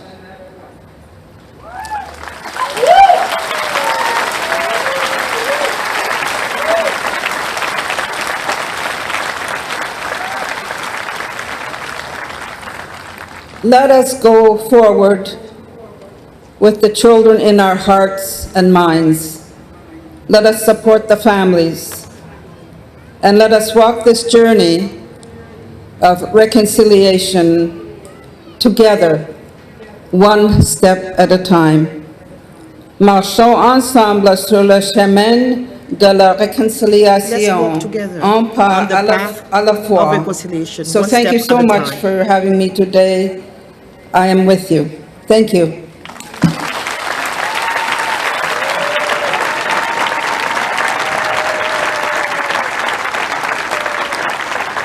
Nakohmik, Son Excellence la très honorable Mary Simon, gouverneure générale du Canada. Thank you, Her Excellency, Notre prochain the invité Governor dédie General, depuis Mary longtemps ses Simonson. efforts à la santé des nations Our next autochtones de sa région. speaker Our has next worked speaker is a tirelessly proud for Coast healthcare. Salish. He is a decorated actor and physician who was until recently the Deputy Chief Medical Officer at Indigenous Services Canada. In his new role as Acting Associate Dean in the new medical school at Simon Fraser University, he continues to be a tireless advocate for First Nations health and well-being and a respected voice and leader for the LGBTQS+ community. Mesdames et messieurs, voici Dr. Evan Adams. Ladies and gentlemen, Dr. Evan Adams. I am an intergenerational survivor. Je suis My parents met and fell in love in intergénérationnel. residential school, Mes the parents Seashell se sont Residential rencontrés School, in et sont tombés 1953. amoureux dans un And my pensionnat. parents had Le 69 pensionnat de and Seychelles 3/4 years en together. 1953 et mes parents My father vécu bitterly called residential 69 school ans a prison. et 3/4 And my ensemble. mother can barely stand to talk about what Et happened to mon her. père qualifiait But the amèrement few le times pensionnat de she has prison. talked Ma about mère residential school, supportait à peine de she talked parler de about ce qui meeting est my arrivé. dad Mais and les falling rares in fois love. où elle parlait de sa rencontre Today avec we mon père remember and we must et talk de about leur what amour. happened to those tens of thousands of indigenous Nous children, devons including my parler de ce parents, qui est arrivé à ces subjugated, dizaines de milliers humiliated, d'enfants stripped of love autochtones, and dont mes care, parents, qui ont state été and subjugués, church-sanctioned humiliés, violations privés against them d'amour that we et all de must now soins, live with. victimes de violences It sanctionnées is par l'État incomprehensible et that avec adults would do lesquelles that nous to any devons tous child, vivre and aujourd'hui. it will be Il est unbearable that we will be incompréhensible que disinterred des unmarked adultes puissent graves, faire cela à un enfant. identifying children Et il via sera their bones and DNA, lest they be erased forever. de voir cela And that we, those of avec us still toutes here, les tombes must contend anonymes with what que has nous come to avons. pass. Et nous devons identifier les enfants I was an grâce à honorary leurs witness os for et the Truth leur and ADN, Reconciliation Commission, de peur qu'ils ne but soient I'm jamais also a son. effacés à jamais. Nous devons I am faire here and not with face my mother, à ce passé. J'étais but I was with her when she identified dozens of unidentified children in photographs at the Roman Catholic Archives. My sisters are at home with her, hopefully holding her hand, and we are holding the memory of our dear father between us. We collectively quell our rage, soften our hearts, and we hold each other close. It is a good day for healing. It is always a good day for healing. As we uphold survivors across the country like my mother, let us also remember those who did not make it home, those who are no longer with us, and let us call our spirits back to us. And let us also remember the imperative to love one another. Imut, Marcy, Ikomik. Aujourd'hui, nous souhaitons souligner le rôle indispensable qui jouent les intervenants dans le domaine de la santé, notamment les professionnels, les bénévoles et les aînés qui appuient les survivants à tous les jours, et ce, à travers le pays. With heartfelt gratitude, we honor the contributions of Resolution Health Support and cultural support workers. From mental health counseling to emotional and cultural support services, these health practitioners have made healing possible. Many have been on the front lines of care for decades since before the 2006 Indian Residential School Settlement Agreement. Throughout the Truth and Reconciliation Commission process, the national inquiry into missing and murdered Indigenous women and girls, and beyond. And now I invite the very talented Mi'kmaq songstress Emma Stevens to commemorate these heroes with a special performance. Good. Thank you, and I'm honored to be here today. I dedicate this honor song to every person whose name is listed behind me, and to so many others who continue to offer healing and support to survivors and families. Let us take a moment to acknowledge the Resolution Health Support and Culture Support workers that are present here today. I invite them to stand so we may honor them.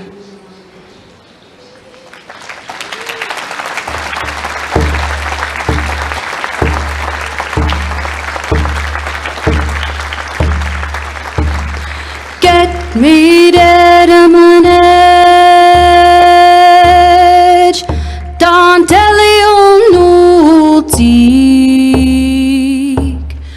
Negamashu ke mawi dahanech. Get me dead a manage. Down Wedderbeck sulti. Negamashu ge abona marultinech. Ge abona marultinech.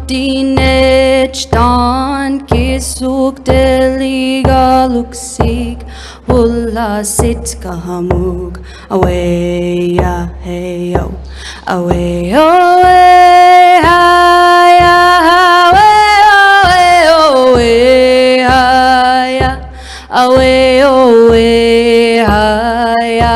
Away away hi ya. Away away hi ya.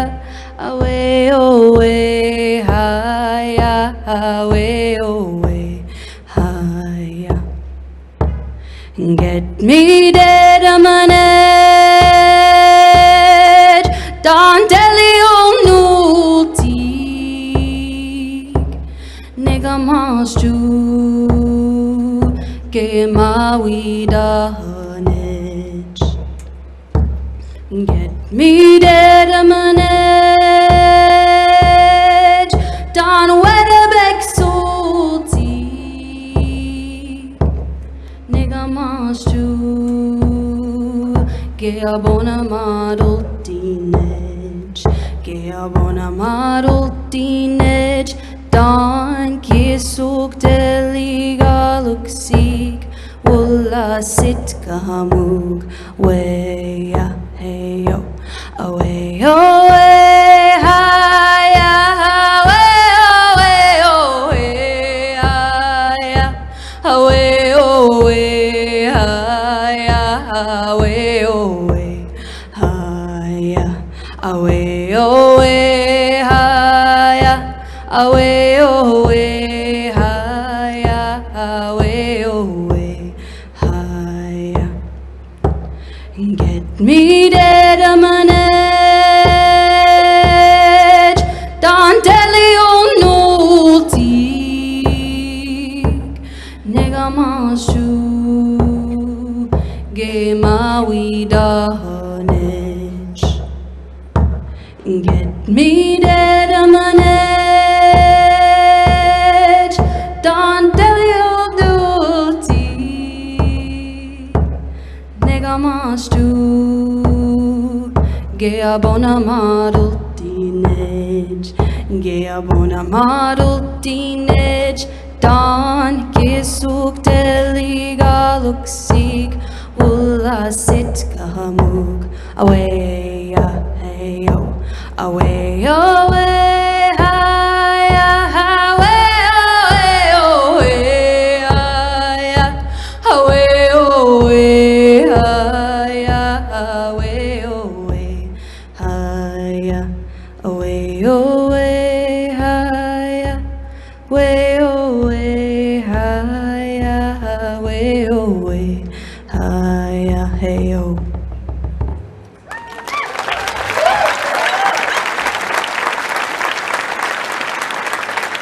Merci Emma Stevens pour cette très belle performance.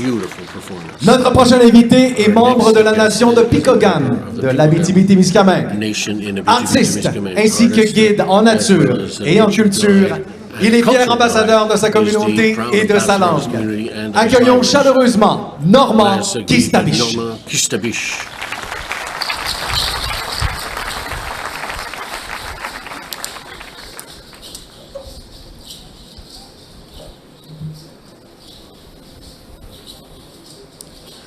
Quega, kinegada chega.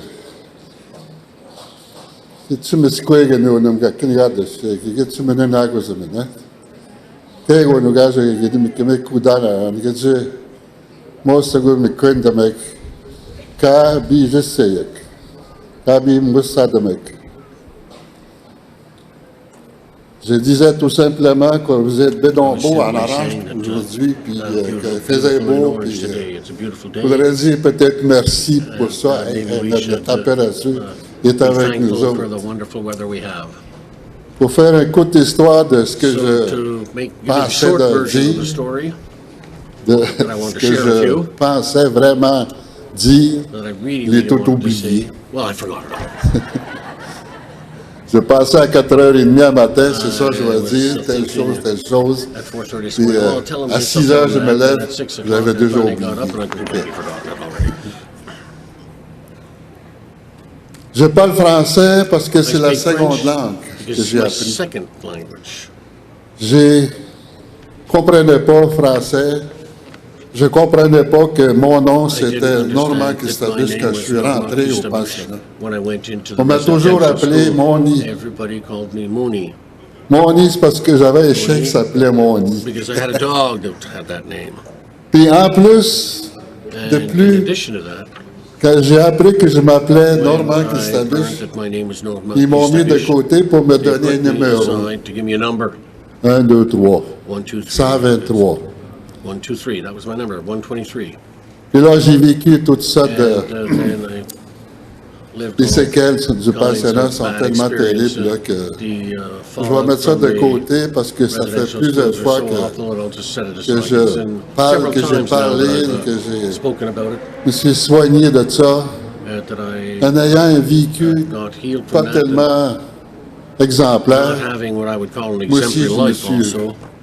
tombé dans I also, l'alcool, unfortunately, la drogue, fell into alcohol, dans le drugs, sexe, sex, étant inabusé du sexe par les ceux qui étaient supposés nous montrer les those who are supposed to teach us enseignements du celui qui appelle Dieu, je ne sais pas comment the il l'appelait teachings of who exactement, they je ne comprenais called pas dans God, ce temps-là. they abused us. So I didn't understand those things then. Avant que je décide d'aller, Before I d'apprendre decided le français, de m'y and appliquer, learn French by c'est really quand j'ai applying décidé myself to que it. je It's voulais when I plus decided avoir that I de didn't traitement physique. want it to be physically maltreated. On a vécu toutes sortes We went through all kinds of de conséquences, bad d'humiliation. consequences, Juste pour donner humiliation. un exemple, il y Just to avait give you an example, deux garçons there were two à peu près de lads mon âge dans ce temps-là my age approximately at the time. qui faisaient pipi au lit. They urinated in Puis là, bed ces enfants-là, ils se faisaient fouetter and they were tous les whipped matins. every morning. Puis nous autres, on était en rang, And we were un à lined côté up, de l'autre, side by impuissants, side, pris dans une... powerless. Ça fait mal de le voir, puis on pouvait And it rien hurt faire. to see that happening, and there's nothing we could do about it. C'est terrible. Awful, awful. J'ai beaucoup d'amis ici de Picogan, I have de a lot of parenté, friends mes here frères, from et Picogan, mon frère puis mes sœurs, relations, des amis que je vois de siblings and face, friends, cousins, cousines. cousins, Je leur remercie Guy Jacques. and I'd like Tu to me thank tu them. me nagos, get tu me nagos. J'ai pas perdu ma langue, quasiment, par exemple. Quasiment. Almost lost my language, but not completely. Je suis retourné dans le bois I pour aller returned apprendre. into the woods in order to relearn my Avec language with mes beaux-parents, my qui malheureusement sont in-laws, partis, who have now left us, avec frères et sœurs, beaux-frères, brothers and sisters, qui brother-in-law, m'ont montré that comment taught ça me s'appelle les arbres, les the names sortes of the d'arbres, trees, les bouleaux, les râpes, et toutes ces sortes maple, d'arbres, and all the other trees les we have. résineux, et même les noms des animaux. and the names of animals as Je well. les connaissais un ou deux, mais I pas, might know one or two, pas but toute not la gang. Puis a ça, lot of ça a un lien dans And mon that has apprentissage a direct de relation réapprendre ma to langue. a relearning of my language. Aujourd'hui, ce que je Today, fais what I do pour le garder, to keep my language j'écris. is I write. Je traduis ce que I ici, ça s'appelle les épisodes de documentaires sur translate le hockey. documentaries on hockey. Le hockey, c'est un sport que j'ai aimé beaucoup. Hockey is a J'étais sport bon au that hockey. I loved a J'ai lot. même I was joué pretty good contre at Guy it. Lafleur. I almost played against Guy Lafleur Puis oui, à at the Québec. Pee-wee level in Et Quebec City. c'était un mauvais pédant, ce gars-là. And he didn't like to lose.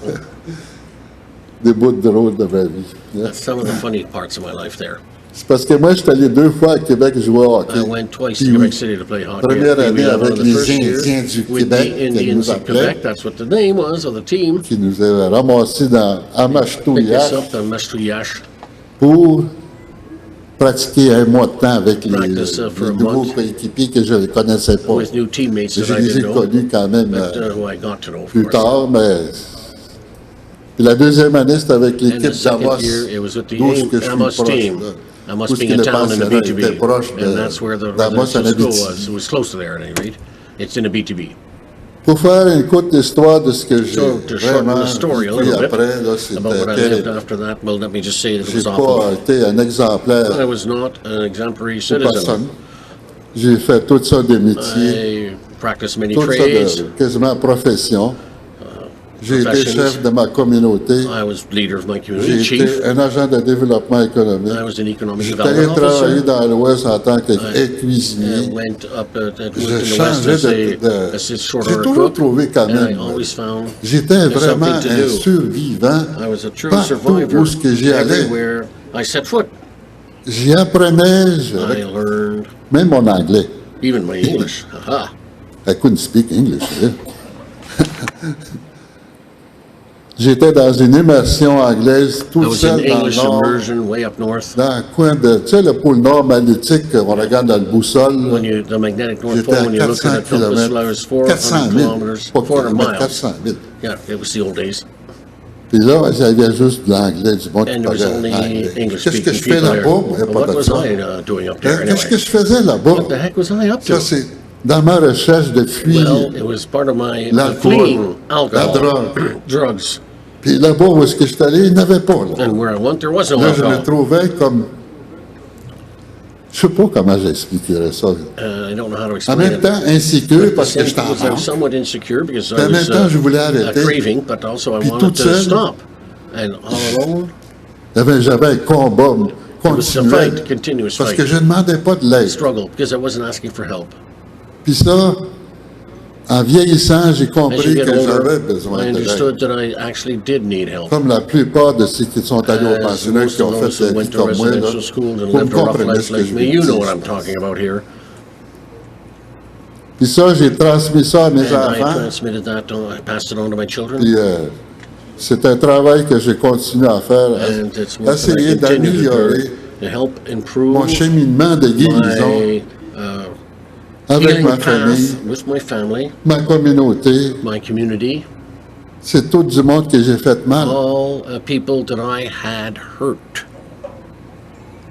Imaginez, Imagine j'ai été un chef de bande. I was the chief Hein? of the À band. mes les années, je voulais juste savoir, I just quand ils m'ont nominé pour wanted être chef, when je they voulais savoir juste comment put me j'étais up to be populaire. chief, I just wanted to know how popular I was by running. J'ai dit oui, I said, yeah, sure, I'll run. puis j'ai battu mon And adversaire, I beat écrasé. my adversary, completely Je ne squashed pas him. être fier de ça, là, mais I c'est shouldn't be arrivé too que proud j'ai of that. gagné. But anyway, there it is.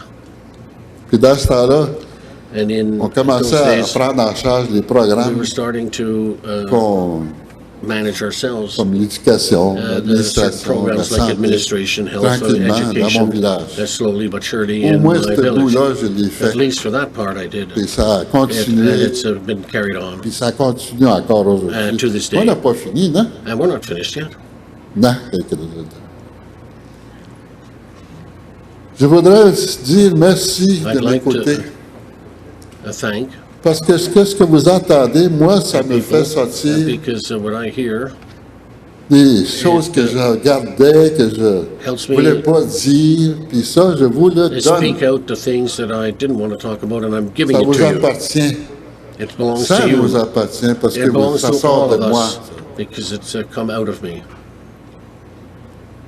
Puis vous êtes bedon bout assis devant tout And you're orange. so beautiful in all of your orange shirts there. Es-tu bien gâté, hein?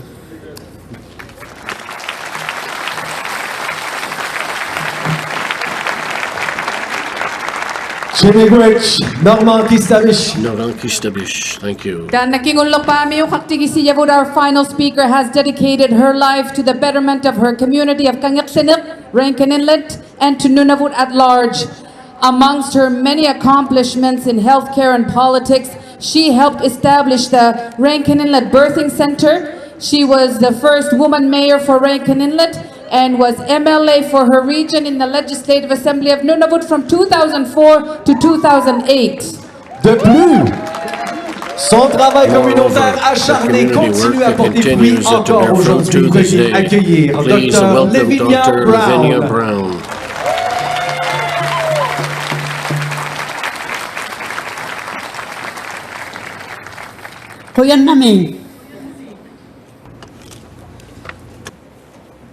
Hello to you all. My name is Lavinia Nokadla Brown. Inuktitut Nokadla means spider web. I'm a resident to school survivor from Rankin Inlet. I'm happy to be here today to share my truth with you. Sharing has always helped me work through the pain of resident to schools experience. I went to an institution in Chesterfield Inlet, Iglurigadium. It was a very scary place, filled with sadness from all of us children who were forced to be there and away from the families. I wasn't allowed to speak my language, Inuktitut. None of us. If I was caught, I was punished, beaten. We were all. And we didn't know English. So we barely speak at all. But we had each other. And we didn't often use words. How could we? There were no words. We were there for one another, trying to get through it together.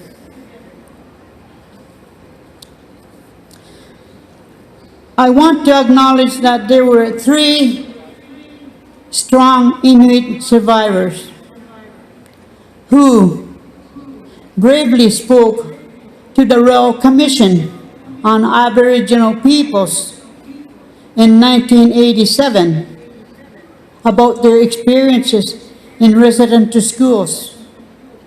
They gave us a voice, and they gave us courage to speak up of our experiences and how damaging they were.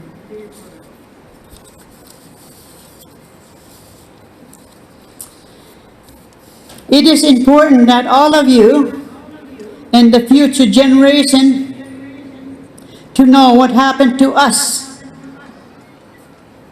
and that you hear us and acknowledge how this affected Inuit people and other nations, other indigenous people and communities. But today I see change, especially with our young generation.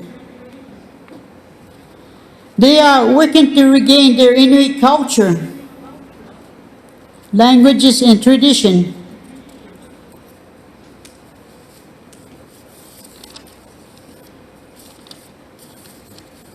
And being here with you today and all those watching, it brings us hope. Hope for healing, hope for reconciliation, and hope for a better future for the Inuit people and other indigenous people. There's 4 words I'd like to leave with you. And the 4 words have 4 letters in them. Each one have 4 letters in them. Love. Let's show more love. I see so many of you wearing orange t-shirts, something orange. I appreciate that. Care. Let's show more care for one another. Kind. Let's use that word more and pass it on to everybody. Share. I told you that sharing always makes me feel better, always makes me feel I have hope. And lastly, I'd like to thank the NCTR and staff for their hard work. Without them, I doubt if we would be here today. Ako yan ako siya ang iyamin, aksim makayal.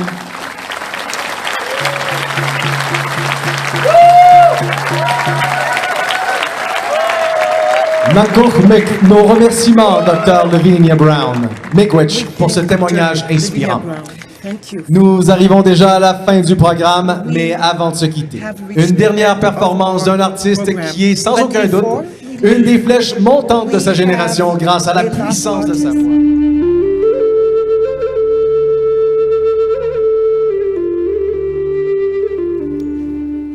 Good afternoon, I'm Dennis Ward. Welcome back to our special APTN National News coverage on this National Day for Truth and Reconciliation, ending there on a message of hope. And it's been quite the commemoration in Ottawa, where the theme this year for the third National Day for Truth and Reconciliation was remembering the children, coming together to honor residential school survivors and the little ones who never came home. Here's a recap of some of the commemoration.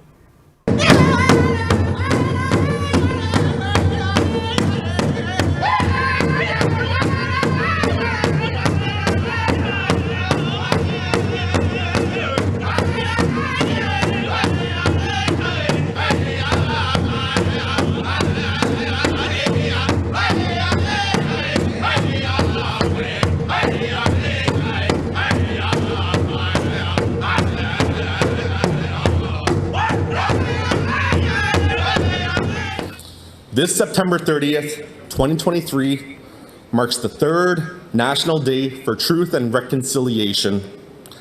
I applaud all First Nations people across Turtle Island who continue to be resilient, courageous, and prosperous. So miigwech.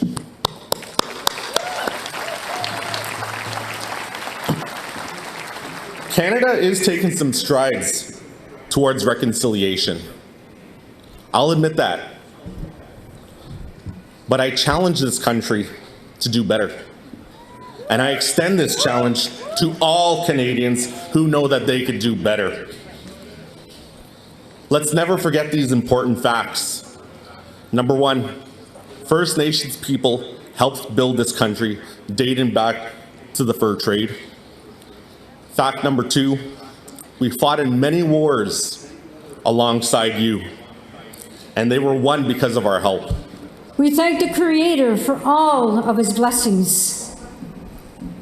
We come together, brothers and sisters, to raise our voice with love and kindness, to say a prayer, our prayer of love, to all the survivors who are here with us, to all those survivors who did not return home, and to all the children. Remembering the children. I also want to honor the survivors for your resilience, your courage, and your strength. You are thrivers.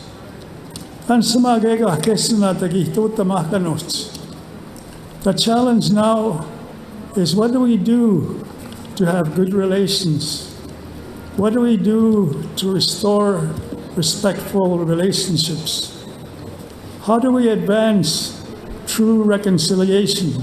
We honor and we remember Miigwech all those who are now our ancestors, watching over us in the spirit world.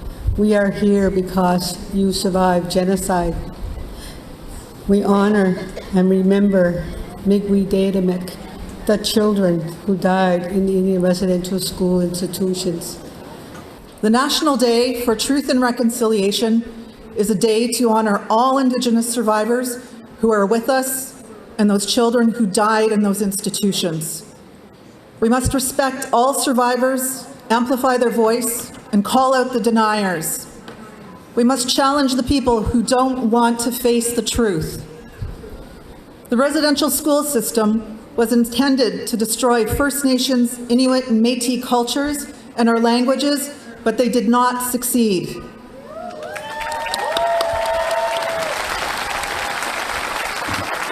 For those that never made it home, their spirits call out to us to be remembered and to be honored. We have a powerful symbol of those truths. The National Student Memorial Register carries the names of 4,140 names of children identified through the records in the NCTR's care and the statements of their families. Our research is ongoing. We still don't have all the records. The NCTR continues to work with churches, governments, and others so we can finally access the 23 million records that were not released to the Truth and Reconciliation Commission of Canada. We know more children will be found and their names will be added. Just some of the highlights from the 90-minute commemoration there in Ottawa. We're joined here in studio again by residential school survivor and warrior Geraldine Shingus and professor and columnist Niigaan Sinclair. Jerry, let's maybe start with you. What stood out for you over the 90-minute commemoration there? Sorry, I didn't hear you. Well, what stood out for you during the commemoration? Okay. Well, what stood out for me was seeing all the names of the little children, because it's remembering the children and seeing all the names. Was like, it was really heavy for me and emotional to see all those names and seeing all the survivors present and just honoring their tears and it's a hard, heavy day, but I just want people to know that, after today, us survivors, we still continue to carry those stories and that trauma, our experiences in residential school, and not to forget us, after today, because we're still here and.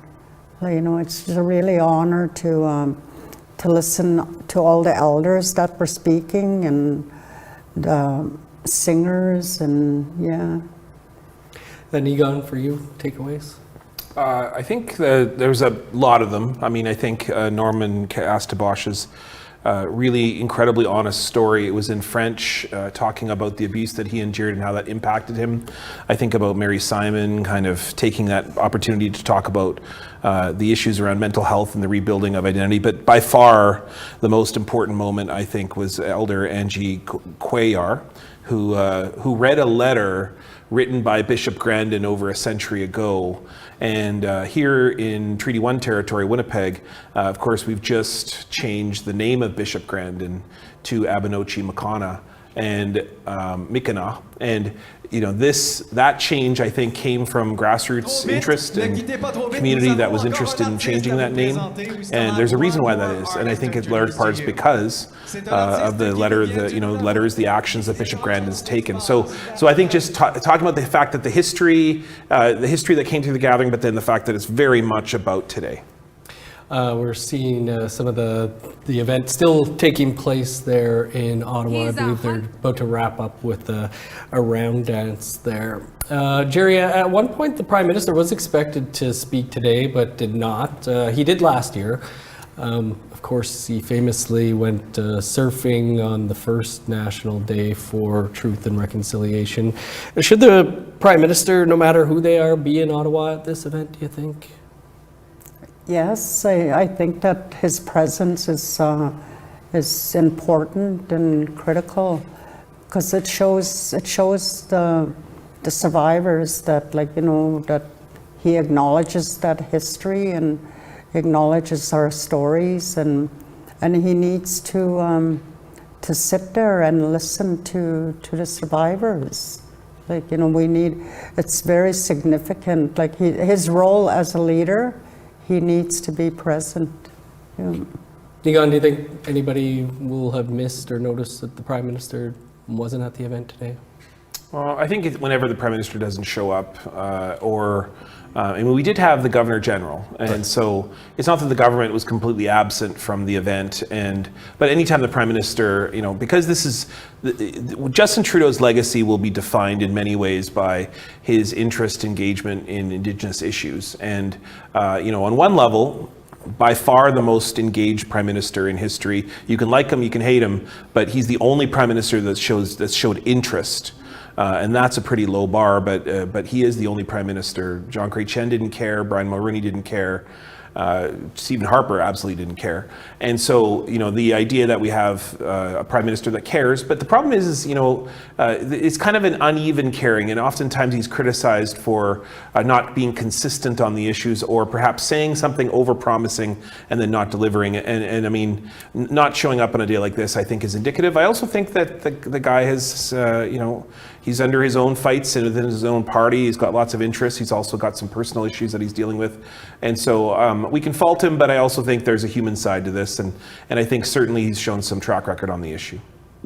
Jerry, we stepped out there for a little bit of APTN headquarters where there was a big gathering, people coming from the Forks down here, a sea of orange on Portage Avenue in Winnipeg. How did that make you feel to see the crowds? It showed that Winnipeg really came out and stepped up to honor National Truth and Reconciliation Day. Like, it was, they're so vibrant, and just seeing all the young people. I think the young people are the ones that are going to lead us forward, and they're the ones that are going to carry our stories forward. And I've seen a lot of them out there, and I just want to say thank you to them for coming out. Even our allies, like, you could see our allies like in the crowd. Like, it's beautiful to see, but also just to acknowledge this day, and just remembering the children that never made it home. Like, you know, it's and just to walk and carry the elders, like, you know, that because they carry a lot of trauma from residential school. So just seeing all that support was very comforting. Mm-hmm. We're going to throw it back over to Ottawa now. That's where Daryl Stranger is standing by. Daryl? Yeah, thanks, Dennis. I'm joined here by Stephanie Scott, the Executive Director of the National Center for Truth and Reconciliation. So, Stephanie, thank you so much for taking a few minutes of your time today for us. What a powerful event today was. It was emotional. It was, you know, it made you think about, you know, the past and the future. You know, what did you take away from today, Stephanie? Well, today as I sit here and I look out across the sea of orange, I really feel blessed, not only because of all the work that we do with survivors and their families and communities, but people are finally listening and paying attention. And on the National Day for Truth and Reconciliation, that is of the utmost importance, not only for survivors or families, but for Canadians to heal as a whole. Mm-hmm. And what was it like for you to see the support and the allies here for the survivors and their families, and just like you said, to see all of the orange? What did that mean to you? Well, I've been doing this work for 13 years. I'm the daughter of a survivor. I'm a 60 Scoop survivor. And I started working with the Truth and Reconciliation Commission I've been doing it for 13 years, so I was the manager of statement gathering. I've been all over this country, all across the land, and what survivors had asked time and time again is, please share what has happened to me so that this never happens again to any children, anywhere, anytime. And when you think about today, you have to remember that these were children, the most vulnerable little ones in our country. And, you know, the fact that people have turned out in droves. They've come to hear the survivors speak. The Governor General was here. We have Indigenous and non-Indigenous people on the grounds. And I really do feel blessed that not only for APTN to support this work and all of our partners and organizations. When we started this work, we had one broadcaster. Then we went to 3. Then we went to 13. This year we have 18 broadcasters across the country that have reached out, sharing the information, hoping to educate Canadians so that everybody understands and we can move forward together in truth and reconciliation. Yeah. Well, on the topic of educating, Canadians in the world alike of what's happened, there are still a lot of people who are deniers and don't believe in what's happened. I mean, what do you say to them, and what can be done to sort of curb that denialism as we go forward here? Yeah. Well, for everyone that denies that this took place and this happened, it's hard to listen to survivors and not understand that truth. We have 4 million records at the National Centre for Truth and Reconciliation right now. I've been in those archives. I've seen records from parents, handwritten letters from fathers, mothers, grandparents that talk about, how could you have taken my child away? How could you have not told me that they've died? How could you have placed them in a pauper's grave and never known where they lay or have been buried? So we've been working very closely with the federal government, the churches, organizations in order to understand the truth of what happened to those children. Today we know that there's 4,140 names on the National Memorial Register. Just a couple of weeks ago in the Senate called witnesses, another couple of hundred names that we were unaware of will be added to that register. We're going to get 23 million more records. Every time I talk to the federal government, it continues to grow. The last number was potentially 30 million records. So we got to a certain point in truth and time during the Truth and Reconciliation Commission, but we're going to have to do research, public education for decades to come, because we know there's a long way to go in this country, and I may not be around when that happens, but I am blessed that I am able to do this work and that I can do it not only for my family, but my daughters and my grandchildren and their children to come. Mm-hmm. Well, that's a wonderful response and just a wonderful message, really, Stephanie. And I want to say thank you, Miigwech, to you for sharing a bit of the story and some time with us after this beautiful event. So thank you, Miigwech, to you. Miigwech. Dennis? Thanks so much, Daryl and Stephanie. We're going to take a look now at a couple of more of the highlights from Remembering the Children from the APTN and the National Truth and Reconciliation Center event. On February 29th, 1880, a letter from Bishop Grandin was addressed to the Canadian government. Bishop wrote, "If you bring us 100 Indians and half-breeds to the mission, where they leave our convent, they would no longer be Indians. They would become good citizens, earn a good living, and be useful to their country." And so it began, as across Canada, from coast to coast, as children were taken from their families. The opening of the residential school started the most tragic, destructive, and separation of the Native people and loss of our values and culture. We were witness to the darkest time in Canada's history. I had so many emotions going through me when I was watching the memorial cloth banner. It's a visual impact of how many kids actually didn't come back home. So, what stories do we want to tell our children?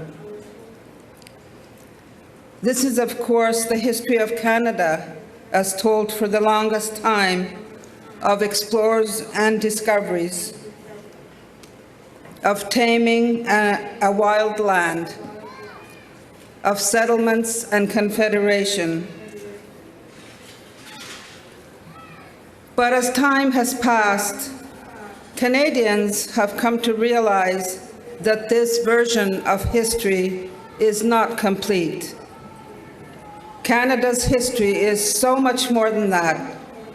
It should reflect Indigenous histories. Certainly, our national history needs to reflect the challenges, trauma, joys, experiences, knowledge, and culture of Indigenous peoples and lives. Some more of the highlights there. Governor General Mary Simon speaking. Jerry, you know, in terms of reconciliation here at home, do you feel like we're seeing some of that in action at all?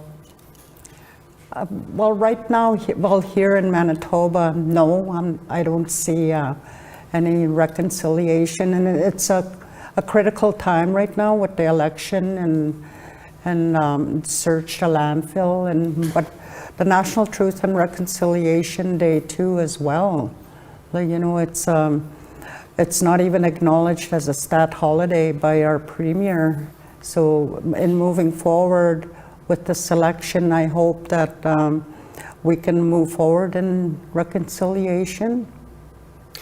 Yeah, you know, Nigan, we have two of the parties that are running to form government here promising that they would make this a statutory holiday in Manitoba. But, you know, we do have an election going on. There is the search the landfill stuff happening, those calls. But reconciliation hasn't seemed to, or Indigenous issues in general, been on the agenda here too much. In the provincial government, you mean? Correct. Yeah. So there's two movements of reconciliation, and I don't want to disagree with Grandma, but I think that what she's talking about is she's talking about at the sort of macro level or the big level. Certainly the provincial government has failed in countless regards, even by the own Auditor General of Manitoba saying that this provincial government has not lived up to the very law of Manitoba, which is to commit to reconciliation, the calls to action, and so on, and just embody Indigenous rights. And so there is reconciliation going on, though. I mean, we see thousands of people wearing orange shirts, Indigenous and Canadian, walking the streets right now. We see all events that you and I have attended all this week at schools. Yes, yeah. And then, of course, here we are, Stephanie Scott just spoke about a second ago, 18 networks cared enough to show the National Day of Truth and Reconciliation events. And we talked about the football game last night, 35,000 people, most wearing orange, cheering on Grandma here getting the football, the game ball on behalf of survivors. So there is the community reconciliation, which I think Canadians are engaged with. But they aren't in the power position, so they can't return land and they can't search the landfill and $184 million. We need governments to step up. So the problem is the leadership aren't listening to the community, and I think that's what we're seeing here in the Manitoba election. If we think about it, 2 out of the 3 political parties, regardless of what you think or who you support, the majority of Manitoba political parties are supporting Search the Landfill. The majority of Manitoba parties are supporting reconciliation as a statutory holiday. The majority of Manitoba parties are supporting embodying reconciliation in all they do, recognizing Indigenous rights. And so what that tells you is that when we look at the ballots on Tuesday in the Manitoba election, it will likely be that the majority of Manitobans do support reconciliation, do support searching the landfill, but for a very long period of time, they haven't been in power. And the question will be is whether whoever enters power on Tuesday, will they listen to the community? Will they listen to the majority of Manitobans? It really doesn't matter if you are from this party or that party. You have an obligation to listen to Manitobans, not just the couple handfuls of people who vote for you or are allowed on social media, but can you be a responsible person that represents the community? Jerry, do you feel outside of governments of whatever provincial or territorial, federal level, do you feel Canadians themselves are ready to do the work of truth and reconciliation? I think a majority of them have, but you still have the denies, like people denying residential school and denying the unmarked graves, like, being found, and denying children died in residential school. But I think those individuals need to unlearn. They need more education and awareness, and they need to hear our stories as residential school survivors. And then moving forward, today, today is very critical for me because, I really feel the love, from the community and across Canada. It's really important because when we were in residential school, all we experienced was hate, and we had to unlearn that hate.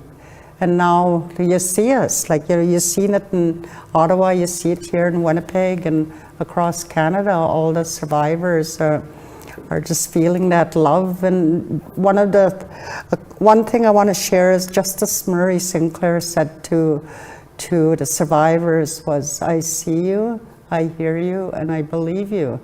And I think all Canadians need to take that same perspective. Thank you.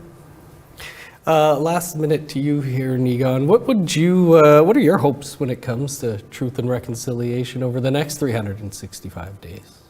I can't emphasize that enough, that last statement that Grandma just said about, I believe you.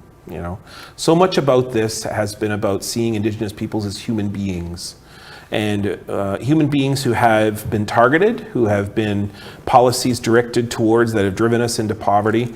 And you know, there's a reason that we don't speak, many of us don't speak our language. There's a reason that many of us are suffering from poverty and suffering from more violence than anyone else in society. There's a reason that we have shorter lifespans, diabetes, and so on. And all of those things are logical. So when we talk about why those things happened, they came from residential schools. They also came from the legacy of those schools. We need to be believed and then listened to and then action taken. And they need to be Indigenous led. As I say, step aside or step beside us as we are leading, and particularly step beside survivors like Grandma here, who's led us in such a kind and good way. And I think gives a vision of the country that's very beautiful. Good stuff. Again, this can be an emotional day for many. Just a reminder that there is help out there. One are a residential school survivor in distress. Help is a phone call away at 1-866-925-4419. Niigaan, Jerry, thanks so much for being with us today and spending this time with us on this special broadcast on the third National Day for Truth and Reconciliation. For those who are unable or were unable to watch or participate on the day, the broadcast will be available for streaming on APTN Lumi on October 2nd. And be sure to keep it here on APTN all weekend to hear the stories of survivors. And for special programming, I know for sure we're showing We Were Children as well as Indian Horse.